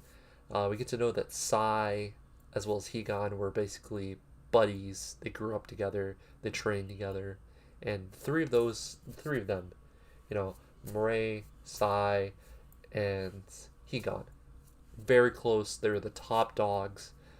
That's why there's only 3, because those are the big people. From there, you know, we actually get to see the organization change. Instead of just ninjas, there's just regular people with like weapons. It's like an army. And yeah, so I remember the guy. I got to put his name down. That way we have it on notes. Yamaji. He's basically leading them, and he's basically telling his people to follow him. And they start uproaring because they're like, this isn't the way of ninjas. So we get to see one of his abilities. He basically can force choke people, and he force chokes them, stuck midair. Uh, the underling gives him the sword. He slices them, and then he stomps on their head over and over again. During this, you know, along that way, Marie, I'm probably saying it wrong, like your name really wrong, Marie, uh, she tells Emma about her having this baby, and you know what I mean? She's basically abandoning her life as a ninja slowly. Not only does she know, but one of her masters, Marie's masters, knows this as well. He was going to uproar, but before he could, you know what I mean? He didn't do it. You know what I mean? So she goes back to like his like little scroll area, like his little library, private place, and she talks to him, and she gives him like this little marble device so that way they can get away. It's the one that she uses in this series so far that transforms them into different things. She invented it. It's her invention. So that's finally we get to know what that is. It's something that disguises you in like a multitude of different ways. Uh, so Emma, Murray, best friends. Then after that, you know what I mean? Murray's getting ready to run away. We know that Higan and her, they're in love. She wants to start a new life. She has the baby coming. And yeah, it goes south from here. We basically get to know that Emma this whole time was deceiving her, and uh, one of her seniors, God, I forgot the name. It was like officer. It was like someone above her, and it was his wish. He got killed, and this whole time, what was happening was that Murray was supposed to be taking over that head position over all the ninjas eventually, and she was being tested by Emma. Emma deceived her, and goes from that they have like a little skirmish, and yeah, Emma doesn't know what to do, and the plot twist is the whole time is that, well, not the whole time, but the whole time this is what she meant by she got saved. She goes to try and kill herself, and Murray, of course, saves her. We also get to know that during this episode, she gets taught her secret technique. So basically, we know his wife 100% dead. Suspended animation is her secret technique, and it was passed down to Emma. So it all makes sense. From this episode, we also get to know that Sai has got the green light to go for Higan, and that's the big rivalry now. You have the friends that were once time friends going after each other, and it's gonna go crazy. So we have some big upcoming episodes. It's still cooking. As far as this episode, I kind of told this in like a weird roundabout way. No Mike this episode, 100%, which I'm kind of like, I don't think Mike was really needed in this episode. I rated it a solid 8. It was a good episode, but phenomenally, fight, it was alright. I mean, I don't know what you're expecting, but don't expect a crazy good fight. It was still pretty good. The ending fight, it was good. There's a plot twist there. We got like, how did she save her? How did Emma get saved? Oh, and then because she was getting ready to commit suicide, and she takes the knife and stops it with her hand, and that's how she got saved. So yeah, guys, definitely check out this episode. It's only episode 7. We still got a ways to go, and yeah, Ninja Kamui, definitely W's episode. I can't wait till next week's episode. Still very strong. Anyway, guys, tell me what your thoughts are on this episode. Tell me if you're liking the series so far, and do you think this is like one of the most mid episodes that we've had so far? Anyway, stay safe, guys. Peace. Hey, what's going on, guys? So today we're going to be talking about episode 8 of Ninja Kamui. This is kind of it's an alright episode. You know, just trying to get some plot on paper. We're trying to get some things back together, if that makes sense. So that's what it comes to. Might be some spoilers in this video, but this is like me watching it afterwards and kind of telling you what I got from it and what I thought about this episode. So in this episode, it starts off with Glasses Guy. I don't remember his name, and they haven't said it forever, at least. But he's trying to sell the government on making more power plants for these reactors. And the government's like, no, we can't do this. You know, people are against it. And then he shows them like all these signatures. And so we go from there, we go back to Emma, Hegon, and they're on their like semi truck. And they're getting ready to go into the city. And they're trying to get these reactors. So we see this crazy suit. I don't know whose suit this was.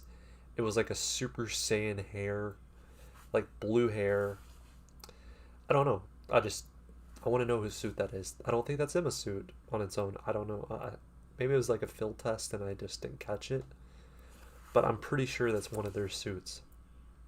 Could be one of Emma's inventions though, because she's kind of like the smart one. But anyway, yeah, she's like, she gets the reactor and she's trying to run away, and as she's running, out of nowhere comes Big D in his suit.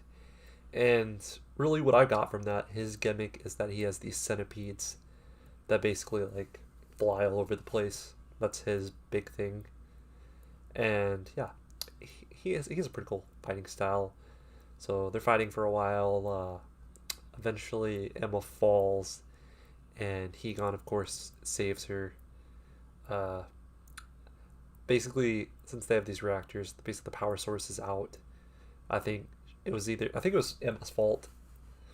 And yeah, he basically stops the fight. He's like, he's basically saying that you guys are strong. I don't want to do something weak like get some help, because he can't do anything about it. He's basically out of juice. So instead of calling for help, he just leaves it go. Fast forward, we get to know that Mike is in the picture with Hacker Man. Hacker Man's name was in one episode. That was about it. They don't really say his name, so he's Hacker Man. He wears glasses. He wears his like little white shirt, and he's a scaredy cat. And yeah, so Mike's with him, and yeah, they're just kind of talking about stuff about ninjas or whatever. And yeah, anyway, Hegon's asking Emma why is she always saving him, and she finally tells the truth. So the truth is that Emma does it for herself. She did it because it was his wife's wish was for him to live, and so she vowed ever since her death to make that a promise to herself. So we get to know that's not what her wife wanted, but instead she has like some interest in Hegon. During all this, well, Emma's getting fixed up. We know that Mike has her car with her computer and stuff in it, and yeah, out of nowhere, this music comes on, and yeah, this music brings it back. We get like a little throwback of where Emma and Mike are at the bar, and he gets drunk and he starts singing this one song, and that's the song that she plays in his car. And yeah, Mike's on the run with Hacker Man, and they end up at like this hotel, and they're in the car, and you know Hacker Man's a scaredy cat. It's like, okay, because there's like someone out there, we know that, and yeah, Hacker Man just runs out there. I think they threw like firecrackers at him or something stupid. It was Hegon, and he kind of like doesn't grab him, but kind of like just make sure he doesn't fall. And yeah, it's like everyone's back together is what we get this episode. We get everyone back together. Also, so I forgot to mention this last episode, but we're trying to understand what Yamaji's big plan is. Yamaji's the big boss, the big villain in this. So yeah, as soon as we get to know what's going on there, things happen. So that's all you need to know about this, is what I explained. Besides that, everything else is kind of nothing. even the flashback. It's kind of just giving you some interest. Oh, and also we get to know more about Mike. I forgot to mention this. It kind of makes you feel for him a little more. So this is kind of an emotional pill. That picture that he got from the hospital, the little note, it was actually his daughter's drawing before she died. So we get to know that about him. And it makes Mike into like an even stronger character. And he's basically all alone at this point. He left everything's left. You know what I mean? You know, he's got nothing left except this case. And you know, he feels betrayed by Emma. And yeah, we're gonna see how this team of people can like work together. So you got two ninjas. They finally figured out that Emma's a ninja. And yeah. Gotta say this is like a alright episode. This one was more like a 7. So I'm gonna say like a 7.4. I wasn't wowed away. Was a snooze fest for sure. I've seen way worse One Piece episodes. But yeah, I do think this anime is still a good watch. I do think my final grade is it's set pretty much for right now. They can wow me. There's still, let's see, we're at episode 8. So you got 9, 10, 11, 12. You got 4 episodes left. So yeah. Anyway, guys, you tell me what you thought about this episode. Did you think this was a good episode? And also, the second question. Are you guys excited for episode 9? I'm still excited for episode 9. Because this great series. Also, make sure if you're watching Adult Swim, you know, you still got the cable, or if you're able to stream it, check out Zom 100. It's premiering this week. And if not, try to go catch the first episode and then catch all the other airings. So, yeah, guys. Stay safe and peace. Hey, what's going on, guys? So, I just got done watching the new episode of Ninja Kamui. It is episode 9. This one took me for a loop. This went from being mid to like being like 180, like what the heck. It's got some additional content, no ending in this one. So there's no end credit. Well, there's end credit, but you know, no end like opener. So main idea of this, you have CEO man talking to Yamaji about things. Big D gets his fade in this episode, so he's getting faded out, and he's getting calls, and he's not reporting to work for Mr. CEO man. CEO is basically making threats to Yamaji, and yeah, so you know. Let's get to the main portion of things where things actually happen. You know, that's more or less teasing, you know, Big D's suit's getting worked on. And we know that Sai was there looking at it, and he despises the CEO. Everyone despises him. And we don't know why he's been being kept saved. Like, you would think by now that Imaji would have killed him. Because this dude is just an absolute, like, dick to everyone. And just very negative energy. Besides that, let's go to our characters. You go. So everyone's back together. You know, you have Mike, you have Emma, you have Higan, and then you got Jason. Jason is like your random guy that's just there for the heck of it. This episode, they're hacking Uza. They're trying to get more reactors shut down, and they're basically trying to screw them over. And yeah, Big D, you know, he was getting the fade, so of course, out of nowhere, there's like, Big D comes out of nowhere in his suit, and a firing squad, he comes out, and there's like this big fight where Mike, he gets to use a Gatling gun, Emma shoots a bunch of people, there's like, it's pretty hectic. We don't really get to see much of the Big D fight with Higan, you know, because they're both brawling in their suits, so that I'm kind of like, eh. But it turns a 180. So yeah, they're just all fighting, you know. Of course, our boys are just going crazy. You have Jason in the car that's just sitting there hacking to get into this mainframe or whatever. I don't know. I don't know what the importance of Jason is other than that he has the same skills as Emma, which will come important later on. No spoiler, but spoiler, by the way. Yeah, it goes from that. Just fights going on, just shooting people. We get this one scene where Mike gets sniped and it hits him in the chest, and it turns out that he had body armor on. He kind of plays it off. Like at first we're like, oh, he might be dead. No, it just hit the body armor. So it kind of like it kind of hits you. You know what I mean? A little jump on you, a little thriller. Uh, yeah. After that, Higan stabs Big D with this like weird blade sword thing into his chest, and he's like, "That was an honorable battle." I'll say one thing about Big D compared to everyone else so far.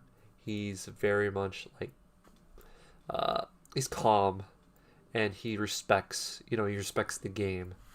You know what I mean? Mans was getting a fade, but in this episode, he gets faded, literally gets faded out. And yeah, he gets stabbed in the chest, and he's like, "Finish me." And then Mr. CEO, glasses guy that we don't know the name of, uh, he turns green for some weird reason. Whenever he turns green, we know something's gonna happen, and he's like, "That guy," you know what I mean? Saying some type of obscenity. I don't remember exactly what he said. Um, but yeah, starts turning green like his suit does for him, and he basically starts blowing up. Emma is in the middle of all this. Uh, it's this is where it gets kind of like 180 here. Mike runs over to like go and save her and push her out of the way, but Emma activates this robot to push him back and protect him. So the only two people that are caught in this explosion are Big D, who is exploding himself, and Emma. Higan was protected by the suit. So, in other words, Emma was laid flat down on the ground. She was like giving her condolences. Her like, "I couldn't protect you." And during this episode, we got to know that there was a relationship with Mike and Emma. It wasn't romantic as much as it's like Emma was like the kid that he lost his kid, so it was like a replacement in his life for his kid, if that makes sense. It filled the void in his life. So sad thing is, she's giving her like final words, how she couldn't keep her promise, and Higan's like, "Don't die," you know what I mean? He's just trying to, but yeah, she's like trying to say her final words, struggling, and they have to have the burial ceremony, and this is where the big spoiler comes, just so you know. Um, he basically they buried her, they burn it. It's it's like some type of ceremony where they burn it. I don't know, it could be a ninja thing, could be a cultural thing I just don't know about. Um, while that's going on, the end credits are playing as we get additional run time on the episode, which I love. Uh, we get to see Sai and one of the suits. So now we know what's coming is a big fight to end the series. Now the series still has a little ways to go. It's got 3 episodes. So we know there's going to be a Sai fight. So Higan versus Sai, and it's going to be incredible. This episode, it's hard. You know what I mean? It's very much what you would think of a mid anime episode. It's got action, but it goes 180. It does that well. So I would say all day long right now, this anime is a solid 8. It's a solid 8, right on the dot. Nothing more, nothing less. If I had to rate this episode, 8, and that's still a little generous. You know what I mean? What they do in anime, it's hard. It's hard to always manipulate emotion. This one is specifically made towards adults, and you know what I mean. I can understand if something younger isn't able to, emotionally manipulate you in any way, but I think that's extra points for something that's a cartoon to emotionally manipulate you, or like any type of animation. It should be hard because you're looking at a character that is very much cartoony and animated. You know what I mean? Fictional life given life. So that's part of the reason it's high but not low. Because I would say this is a decent B plus tier anime. Maybe an A on a good day. A minus. Honestly, A minus. I'll give it an A minus. It passes off as like an anime that I would pass off. So that's me going on my tangent. I love this series so far. episode 9, and it's still really solid. Still ways to go. We'll get to see, this could be the end in these 3 more episodes. It could be a continuation that we might get way later on. And then, yeah, we'll probably replace this with something else. So it's a fun time, guys. So it's still far away from over, and this is still a series that I recommend going to check out. If you want to check this out, you can go to HBO Max. It's the next morning, so I don't know if it airs after 12 a.m. on Max. They put it on there. I think it's at like 3. They officially put it on there. Um, but yeah, or you could also go on Adult Swim and watch it that way live, which is a great way to do it because you get to see it first time airing, and it's not a bad time at 12. Anyway, guys, tell me what your thoughts are about this episode, and also your thoughts so far on every other episode. I think this one, it's sticking through some loops. Um, it does lack some things other animes don't, you know what I mean, that they have. I can't quite tell you what it needs, but it's not really its fault. It's all original material, so it's pretty perfect for what it is.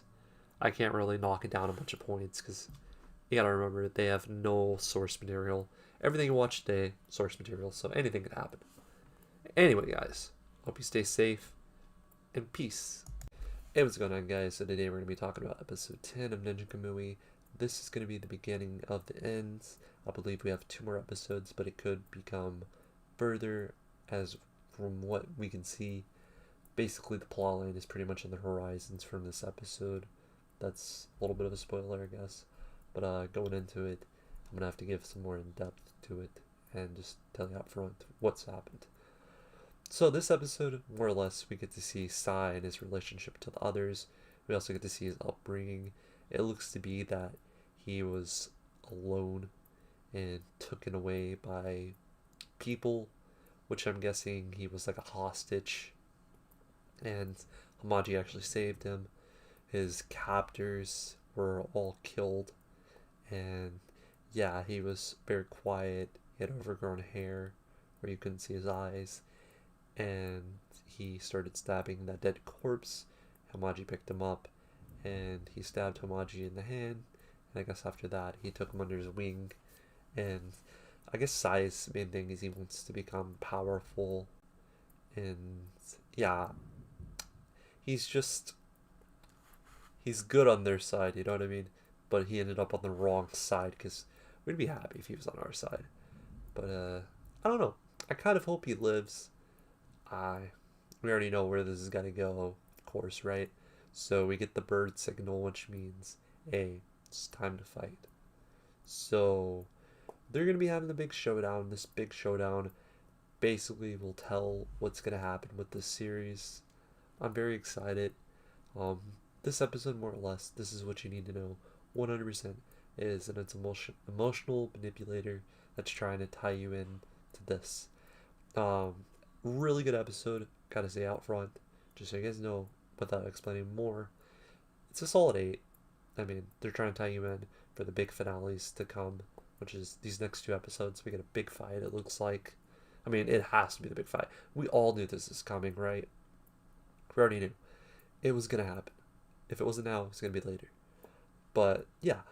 Also, calling back to things, they're now known as terrorists. So Mike, Hacker Man, Emma, they're terrorists. Sorry, they're terrorists. So they can't go back to their normal lives. They're stuck. Mike actually tried contacting the head FBI guy and talking to him about it. And yeah, we figure out that he's the lab dog of Auza. So we have that going on. And yeah. So the whole Mike thing is not really important, more or less. The main thing is who's going to win, Higan or Sai? We'll see. I think my money's going to be on Higan. I mean, it's looking good. It's looking like a solid fight. Spoiler, this is a big spoiler. This, if you watch the end of it, they lose their suits and they actually have to go hand-to-hand combat. So, big, this is going to be huge. And I'm excited. I think this is how they should fight. I don't really know how I feel about the tech suits. It's alright, just they don't make really good use of it. Um, so far, I'll be honest with you guys, this is my thought right here. This is what I rate this in series so far, and it's looking like. I'll say it's not the best series of all time. It's not the worst.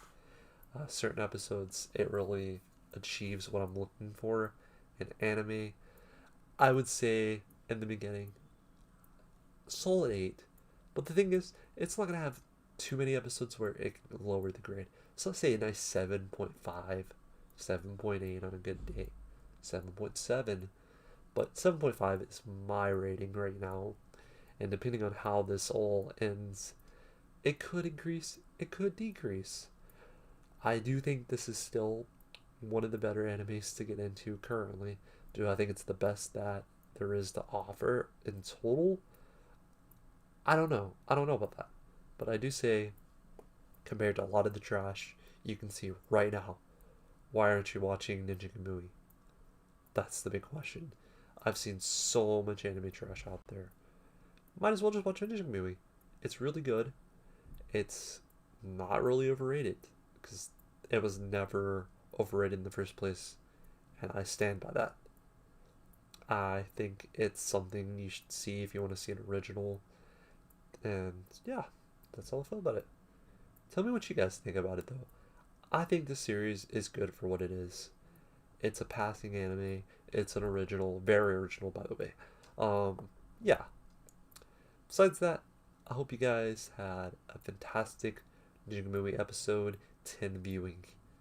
And stay safe, guys, and peace. Hey, what's going on, guys? So today I'm going to be talking about episode 11 of Ninja Kamui. I just watched it. I do know how I felt about this one. It was a lot stronger than a lot of the other episodes recently, and I think they saved a lot of their budget for this episode. You can tell that the budget was it was alright budget. Was it the best budget? I don't know. I think they used it good for what it was. You gotta remember this is something that came on TV originally. Yes, it's on HBO, but it technically runs on TV first. But overall, in this episode, I'm gonna kind of go through the points. But Sai and Higan are fighting hand to hand. Both their suits are completely broken in this episode from what happened last, and we know this is their big brawl, their big duel. And it was just crazy, you know? It went third person to first person combat off and on. And this is where it gets kind of spoiler crazy. We get to see Sai's special technique, which is called Thunderclap, and it makes him super speedy and just makes him just not run fast, just makes everything he does super fast and speedy. And as he's attacking, just you know what I mean, it's just super flashy. And Higon's is called Serenity, and Serenity uses all of his senses to slow things and make it to where he can see things easier and just basically get out of things. So it's really cool. We get to see his techniques. Well, we get to see both of their techniques, and we get to see how strong they actually really are. So right now, we think slash I'm pretty positive know that these are pretty much the strongest light ninjas that aren't Hamaji and so on, if there is any above. Um, yeah, they're just talking, and we get to know, you know, he hits him with like this big punch. Higan hits Sai with like this big punch, and it knocks off his mask, and we get to see the burn. And what that burn is from is whenever, you know, him and Murray, Higan and Murray ran off, and he came back, and he was talking to like the higher up gods or masters, and they burnt half of his face.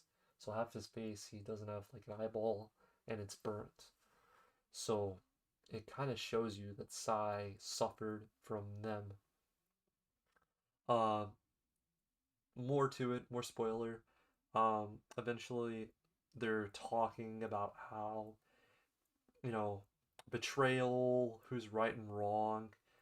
Sai has a sword, and during this whole time, Higan was stopping him from stabbing him, and eventually, Sai sees this like tattoo type thing that's like electrical, and It was back whenever they were at that campfire from that flashback a little while ago, and it's where he made a promise he was telling him, and Sai actually stabs him, and he lets Sai, you know what I mean? He thrusts into him, so the blade goes in, and then he was like, "I'm gonna do what's right," and it's just like showing that they both stand for something. So Sai believes the ninjas and where he came from are right, and they both upheld this like promise to each other about standing together pretty much.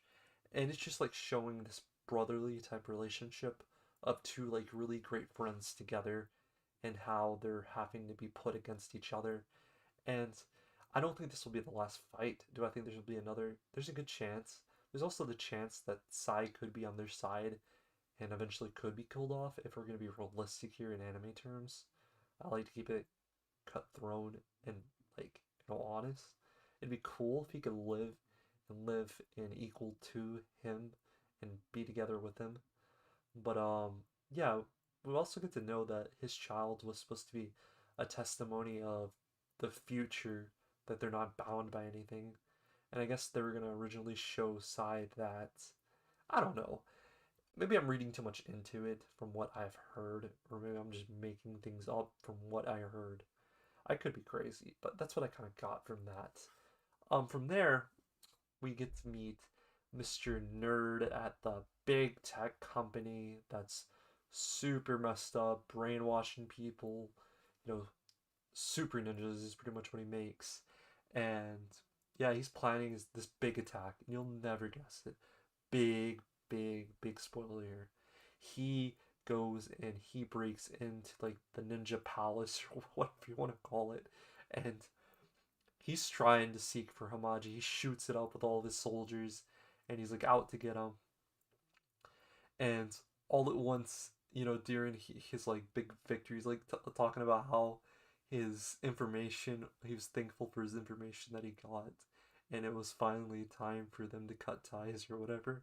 He gets a phone call and it ends up being Hamaji in his like limousine or whatever, and he's like on the way to go and kill him basically.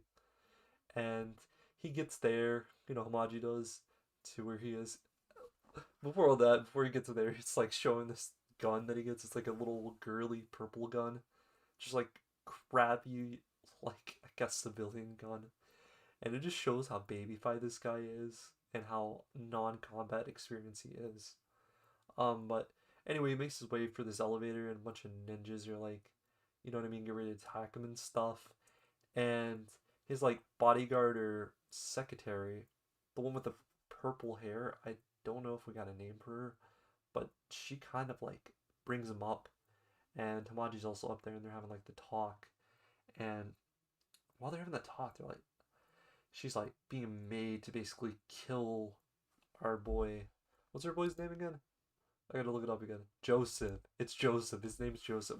We get to figure that because he's like, it's kind of badass because he calls him Joseph as he's on his way. But Joseph gets thrown down into like, I don't know what you call it, but this like balcony where you can see through down, and he catches a helicopter out. So we know now that he's safe and that he was protected by this woman that's like his security. I believe she's also a ninja from the round table. It's been a little minute since we've seen that round table because like a good chunk of them are dead now too. But we still have our big ones at least it seems. Um no, I like this series. I think it's pretty good for what it is. Do I think this is like the classiest ninja anime ever?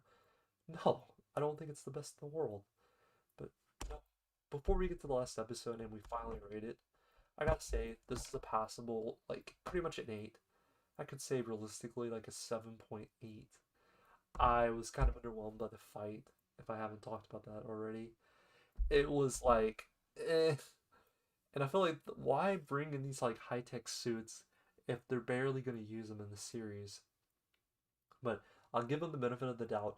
This is an Adult Swim original, and they were just trying to think of things on the fly. Also, while we're at this, you guys need to check out the Ninja Kamui game. I wish I had my Nintendo Switch though, because I would be buying that today. It's gonna be fire. So it's a Nintendo Switch exclusive, and I guess you can pre-order it today. I hope I hope we get a physical release. And if any game deserves to be on Nintendo Switch, it's definitely the Ninja Kamui game. That is fire, dude. Please let it have a physical release. Adult Swim, Toonami, whoever's behind all this, the animation studio, please do a physical release. Please do it. And please bring it to PlayStation, Xbox, or Steam. That way we can play it. We really want to play it. And I would love to do videos on that Ninja Kamui game. This series, I love what you've done with it. It's beautiful for what it is. I love this world that they can create it out of thin air, pretty much. Do I think every aspect is crazy? No, but you can build off of this. If it's just the beginning, you can build off this possibly. I don't see it as being a mistake. I think it's really good for what it is. I think at the end of the day, this can pass off very close to an 8 or an 8 for most people. I'm going to give you the normal review. Right now, it's like a 7.8. I'll be real. Final answer. Anyway, guys, tell me what you think about Ninja Kamui. I do think this is the best ninja anime currently running because I think it's one of the only.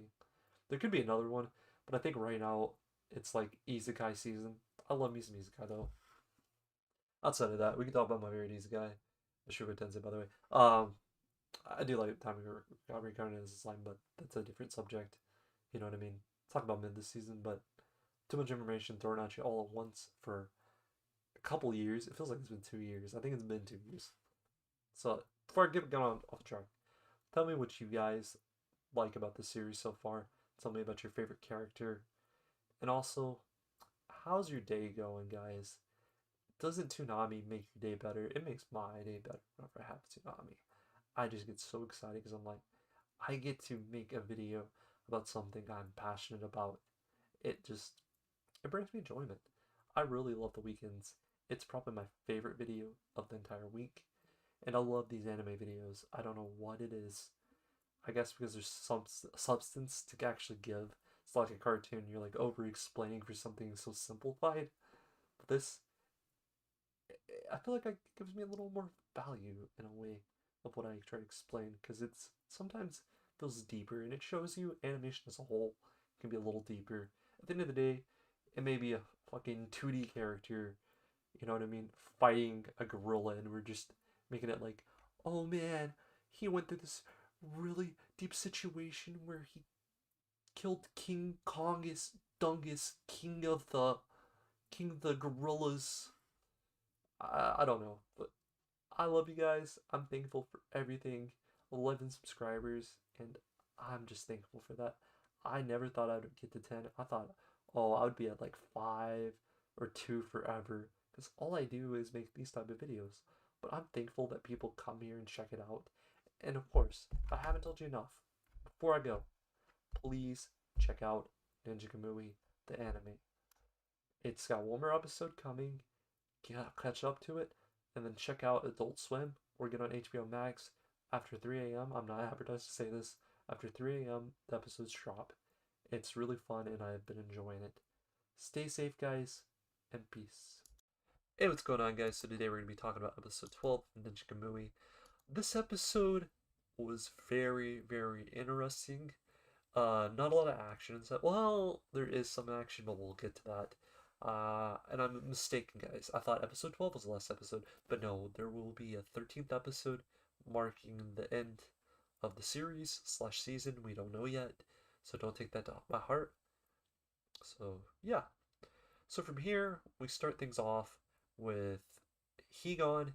He's at like the sauna and or bathhouse, whatever you want to call it, and we're redirected to a character from episode 2. It's the guy that helped him out after he found him, and he was basically having a chit chat with him, and they're having some deep conversation. From this deep conversation, the man finally transforms, and it was no other than, spoiler alert, the Chief. So this is the Chief from earlier that we've had flashbacks of, and that's pretty cool. So all along, he was kind of close to him, and during this, I believe his power lets him do flashbacks. So he uses this like chain type technique, and it lets Higan and I guess people around him to look into the past, and he was looking at the lives they were living around, and I think more or less from here he was checking where Higan was in his headspace and what he's gonna do.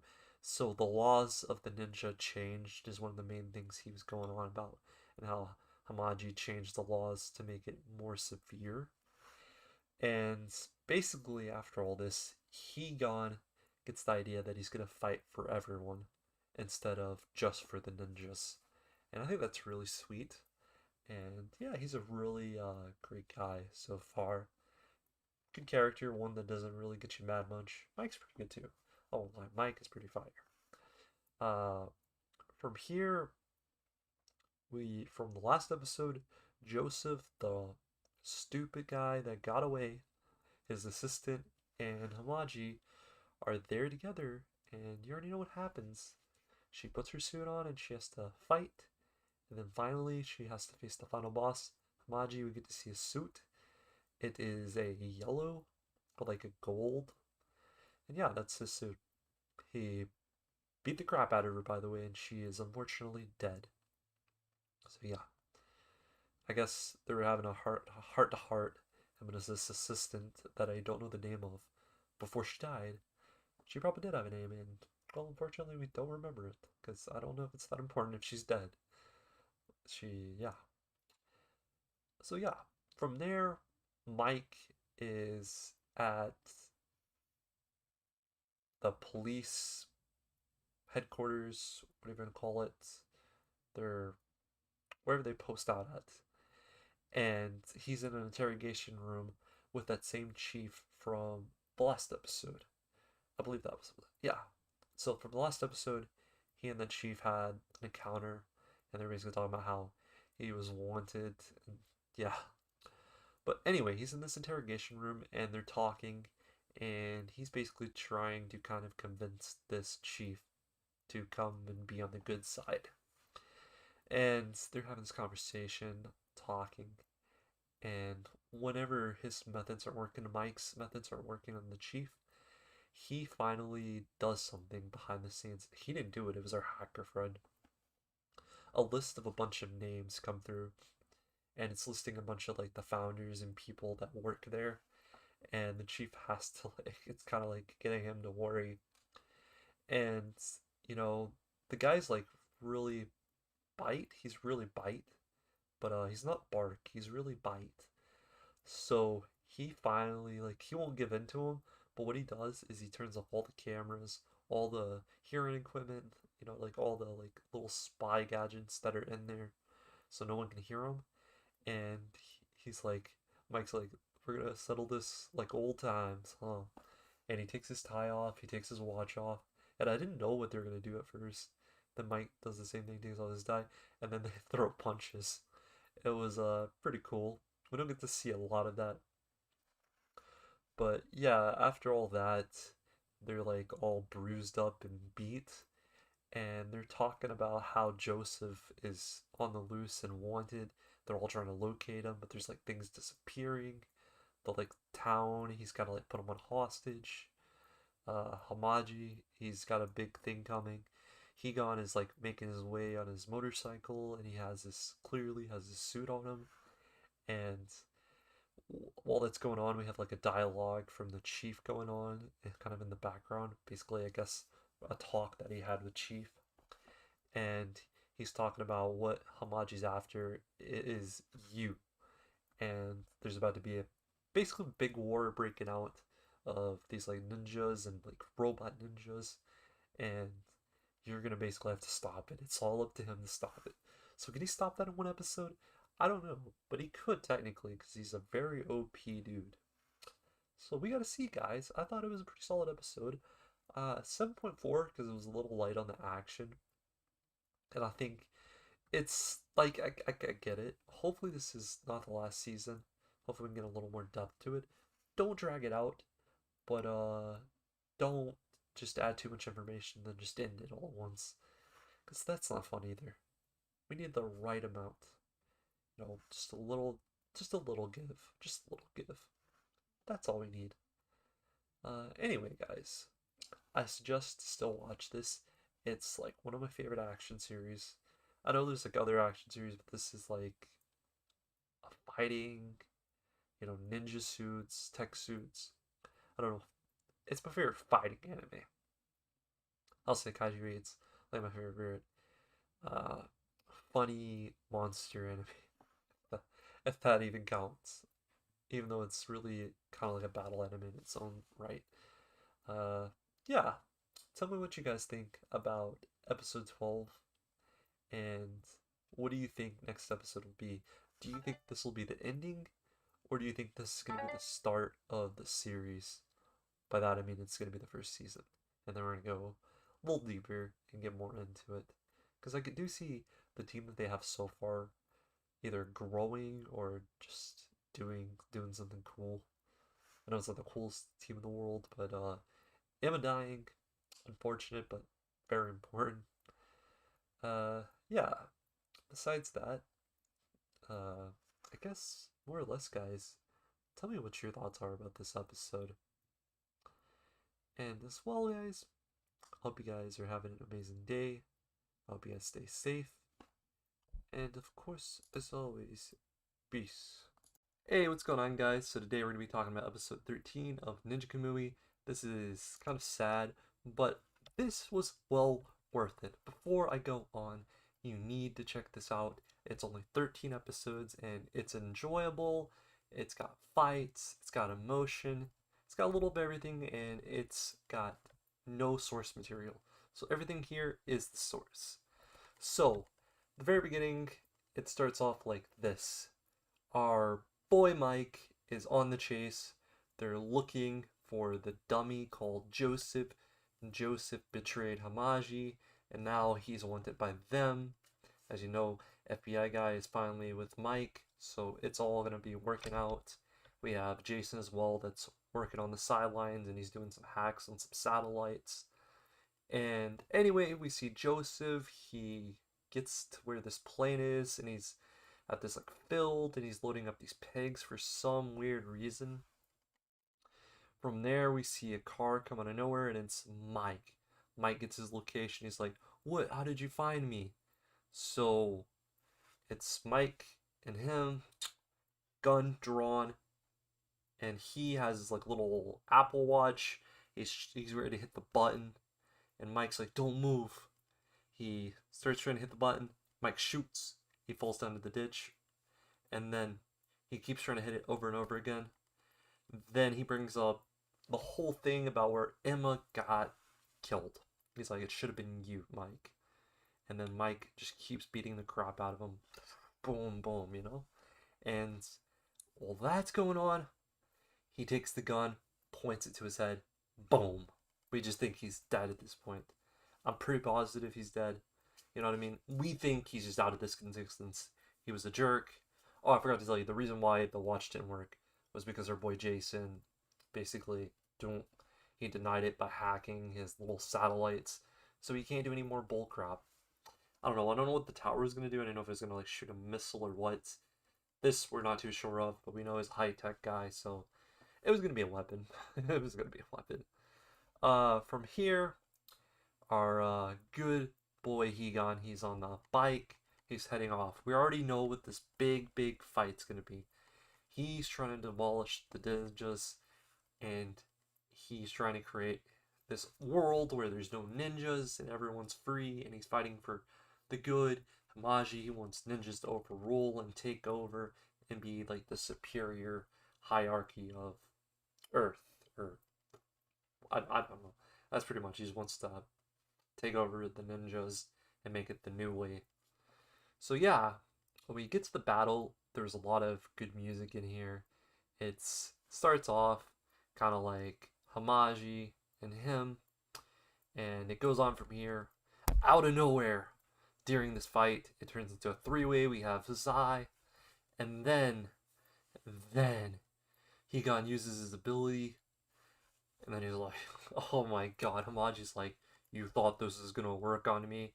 And then he uses his ability. Oh my God, his ability is called God's Will, and it's kind of like a smokescreen, and it denies their ability, and it transports them into like this space where they're seeing like all this negative energy that basically gets them to be on their knees and, you know what I mean, get them in a depressive state to where he can come behind them and chop off their heads because they're like so nightmared, like so scared, so frightened, so upset.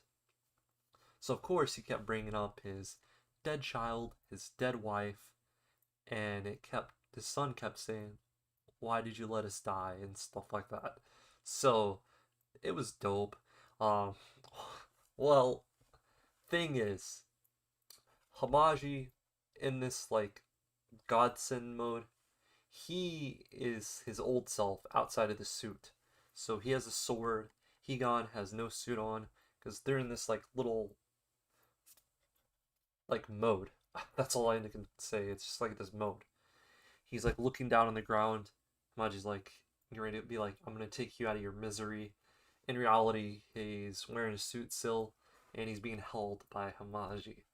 We don't know where Sai is, and then he gets ready to go down for the chop, and then Sai comes behind him and puts the sword into him. And he's like, I knew you were gonna do this, friends, you and your friends. And then it just becomes this thing where Sai is like a friend during this fight. And after that, I don't know why, but there's like no Sai. That's the only negative I have to say. I have to be honest. Nothing with Sai after this, really. So Hamaji is doing this like crazy mode all at once. Oh god, I don't even know what you would call this mode. It's like Thunderclap sort of, except he turns into like actual lightning. I guess he's using electricity, but I don't know. We don't know what this is called. We're never gonna probably know, honestly. So yeah, he gets Higan, and Higan is he goes into like this state where he's talking to Mari, and she's telling him that, you know, he's like, I'm basically finished. And she's like, you got life left in you. You can do this. And while that's going on, he's having a flashback of the beginning whenever he's getting taught how the suit works. And it just brings it back. It just brings it back. She's like saying anything you imagine, anything you think emotionally and physically, it can be done in this suit. So all at once, he starts doing something crazy. He uses someone else's ability. He uses Thunderclap just like Sai, and he's just super fast. He goes up and he matches up Hamaji, and he's taking over, man. He takes over, and yeah, that was pretty much the end. He takes Hamaji down. It's all thanks to him. He learned that he can do more than that. Hamaji's on the ground. We know he's pretty much like a goner. I guess the side thing that's going on that I don't really think that matters is there's a bunch of government hostages that one of the robots that Hamaji has, like robot ninjas, and while that's all going on after he gets beat, one of the ninjas comes and assassinates him specifically. I don't think it's their master or his master, Higon's master, should I say? The one from last episode that revealed himself. I don't think that was him. I'm not quite sure. But before we get to the end and I get too far into trying to explain this the best I can, um, I do think I'm very positive this will have a second season. It was really good. I think they should give it a little time, but not too much. So yeah, at the very end, Sai was like questioning what else is there to do. I betrayed my master, and he's like, you know, he's the disciple, and he is still very much away of the ninja. And you'll never guess, Higan has to save him again before he kills himself. He was getting ready to stab himself. Higan's the man. He's like, you don't need to do this, Sai. Why? And he just explains that there's more to live for. It's gone. The ninjas are no longer here. The big thing that I did see, this is the very biggest thing from this episode that's at the end. This is why I think we're gonna get a second season. He says, someone else is gonna take my place and come and hunt you down. So with this, we know in the upcoming seasons that the team of Jason, Mike, Sai, Higon is gonna stay. It's just gonna stay. If I had to say anyone's gonna die, it's probably gonna be Jason. It's probably gonna be Mike. Sai would be a definite like good choice, but I think they want to keep the friendship thing going on. I'd be a bit sad if they did die, but anyway, that's what I think is gonna happen in the future as well, and what we've heard thus far. And it just kind of showed him getting on his bike and going far off. Hopefully, him and Sai are able to hang out every so often. I don't know. I'm not gonna sit there and imagine, oh, what if they live together? Because that'd be kind of, that'd be kind of weird in a way, but I guess it's possible. He threw away all of his equipment in the water, in the ocean, so that's another hint that there may not be another season. It's kind of up in the air, but it'd be kind of cool if it just went slice of life that all at once and went outbreak mode, and then we went into another action anime. I guess to end it all off, we'll just rate it right here and there. This episode, I will say it's another 8. I was not outstanded by the battle. The suits, it's alright. It's just, there's not enough coming from the suits. Hopefully, I'm not the only person that thinks that, but the suits don't really add it to me. They don't really use them rightfully. They just don't really add anything to me. I guess it gave Sai more powers and more abilities, which kind of, I guess, gave him some type of plot armor to live, be able to do certain things. But yeah, that's kind of like my little gripe of it all. And the only reason I would rate it a straight 8, because I think it didn't really go wrong and it did what it's supposed to. And it opened itself up for more to come. Anytime you have something that doesn't have source material, no plans, it's not going to be the top in the world. So it's very strange that it ended up being as good as it is without any plans of anything. So yeah, along with this is nothing new with Ninja Kamui. It's just a little hype up. Rick and Morty anime is coming this year, and we are going to cover that for sure. It looks awesome. Like, that looks so good. It's an actual Rick and Morty anime, and it's not just set in the same universe. It's using the characters and actually taking them to Japan, I believe. So, yeah, I thought I just might say that. It's got nothing to do with it. Anyway, tell me what you guys thought about this series overall. I thought it was an A tier anime. Well, that's a little generous. I'll say B plus to B. I don't think it was a B minus. I think it passes. Like, I think it passes with an even grade, not an odd. That's just my thoughts. And yeah, I hope you guys stay safe. Peace. Hey, what's going on, guys? So this is the day after episode 13 of Ninja Kamui. It is officially over, and this is my final thoughts and my final rating. I'll probably rate it pretty easily because I don't really have to go over a lot. We kind of know what it lacked and what it succeeded in.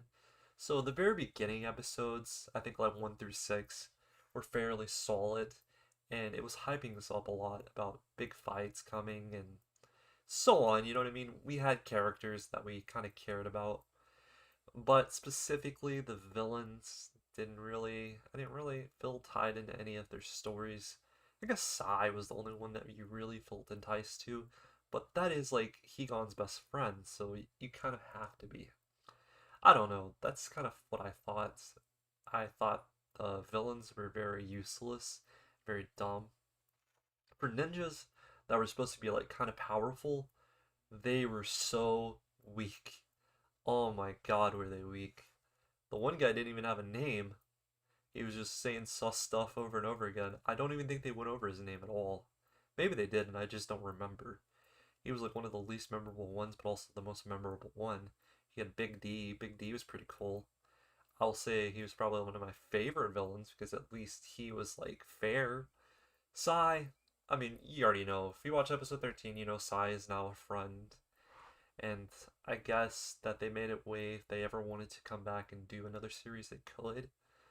But after he threw out all of his equipment, Joseph got caught by the police. So will Joseph? I guess they could use Joseph as a part of the team.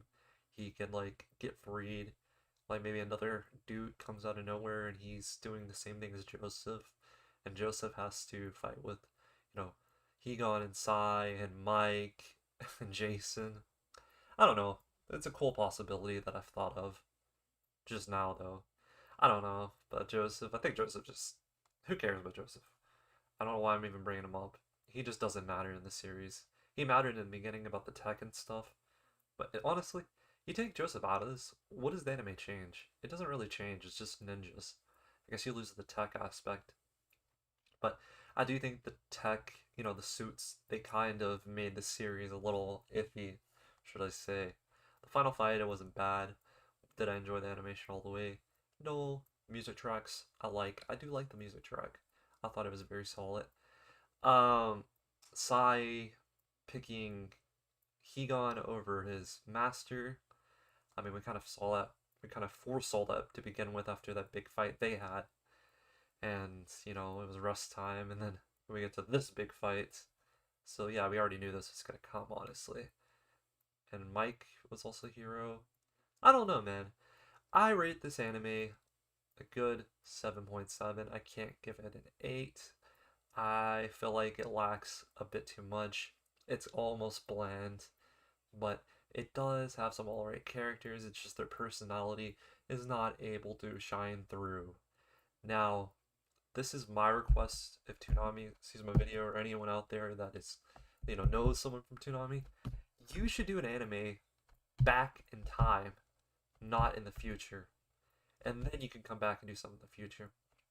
I want to see back in the past about Sai, about Higon, about Mireille, and I just want to see them living their lives as ninjas and what they had to go through and their friendship, how it grew and how it broke all the way up till the time. I feel like that would be the best season 2 you can do, is going back to the past. It'd be sick. Or do like a featured movie. That'd be another way that I think this would be phenomenally good. And then for the future, in this series, you can show other like people before they leave and all that, and make one guy specifically look like a really bad future bad guy, or like add like high masters or something crazy that is above Hamaji, that is like, you know what I mean, gonna take over in the next oncoming. I don't know. That's just my thought process of what they could do. This doesn't mean it's the end. There is very much an open door, an open future, and I like that. Anyway, guys, this is me giving you my grade. This is my opinion. And, if you liked it more, I understand, it's absolutely good. But in my heart, I know it's like a 7. It's a solid 7. Personality didn't shine all the way through, but other aspects, very good. Anyway, guys, hope you stay safe, and peace.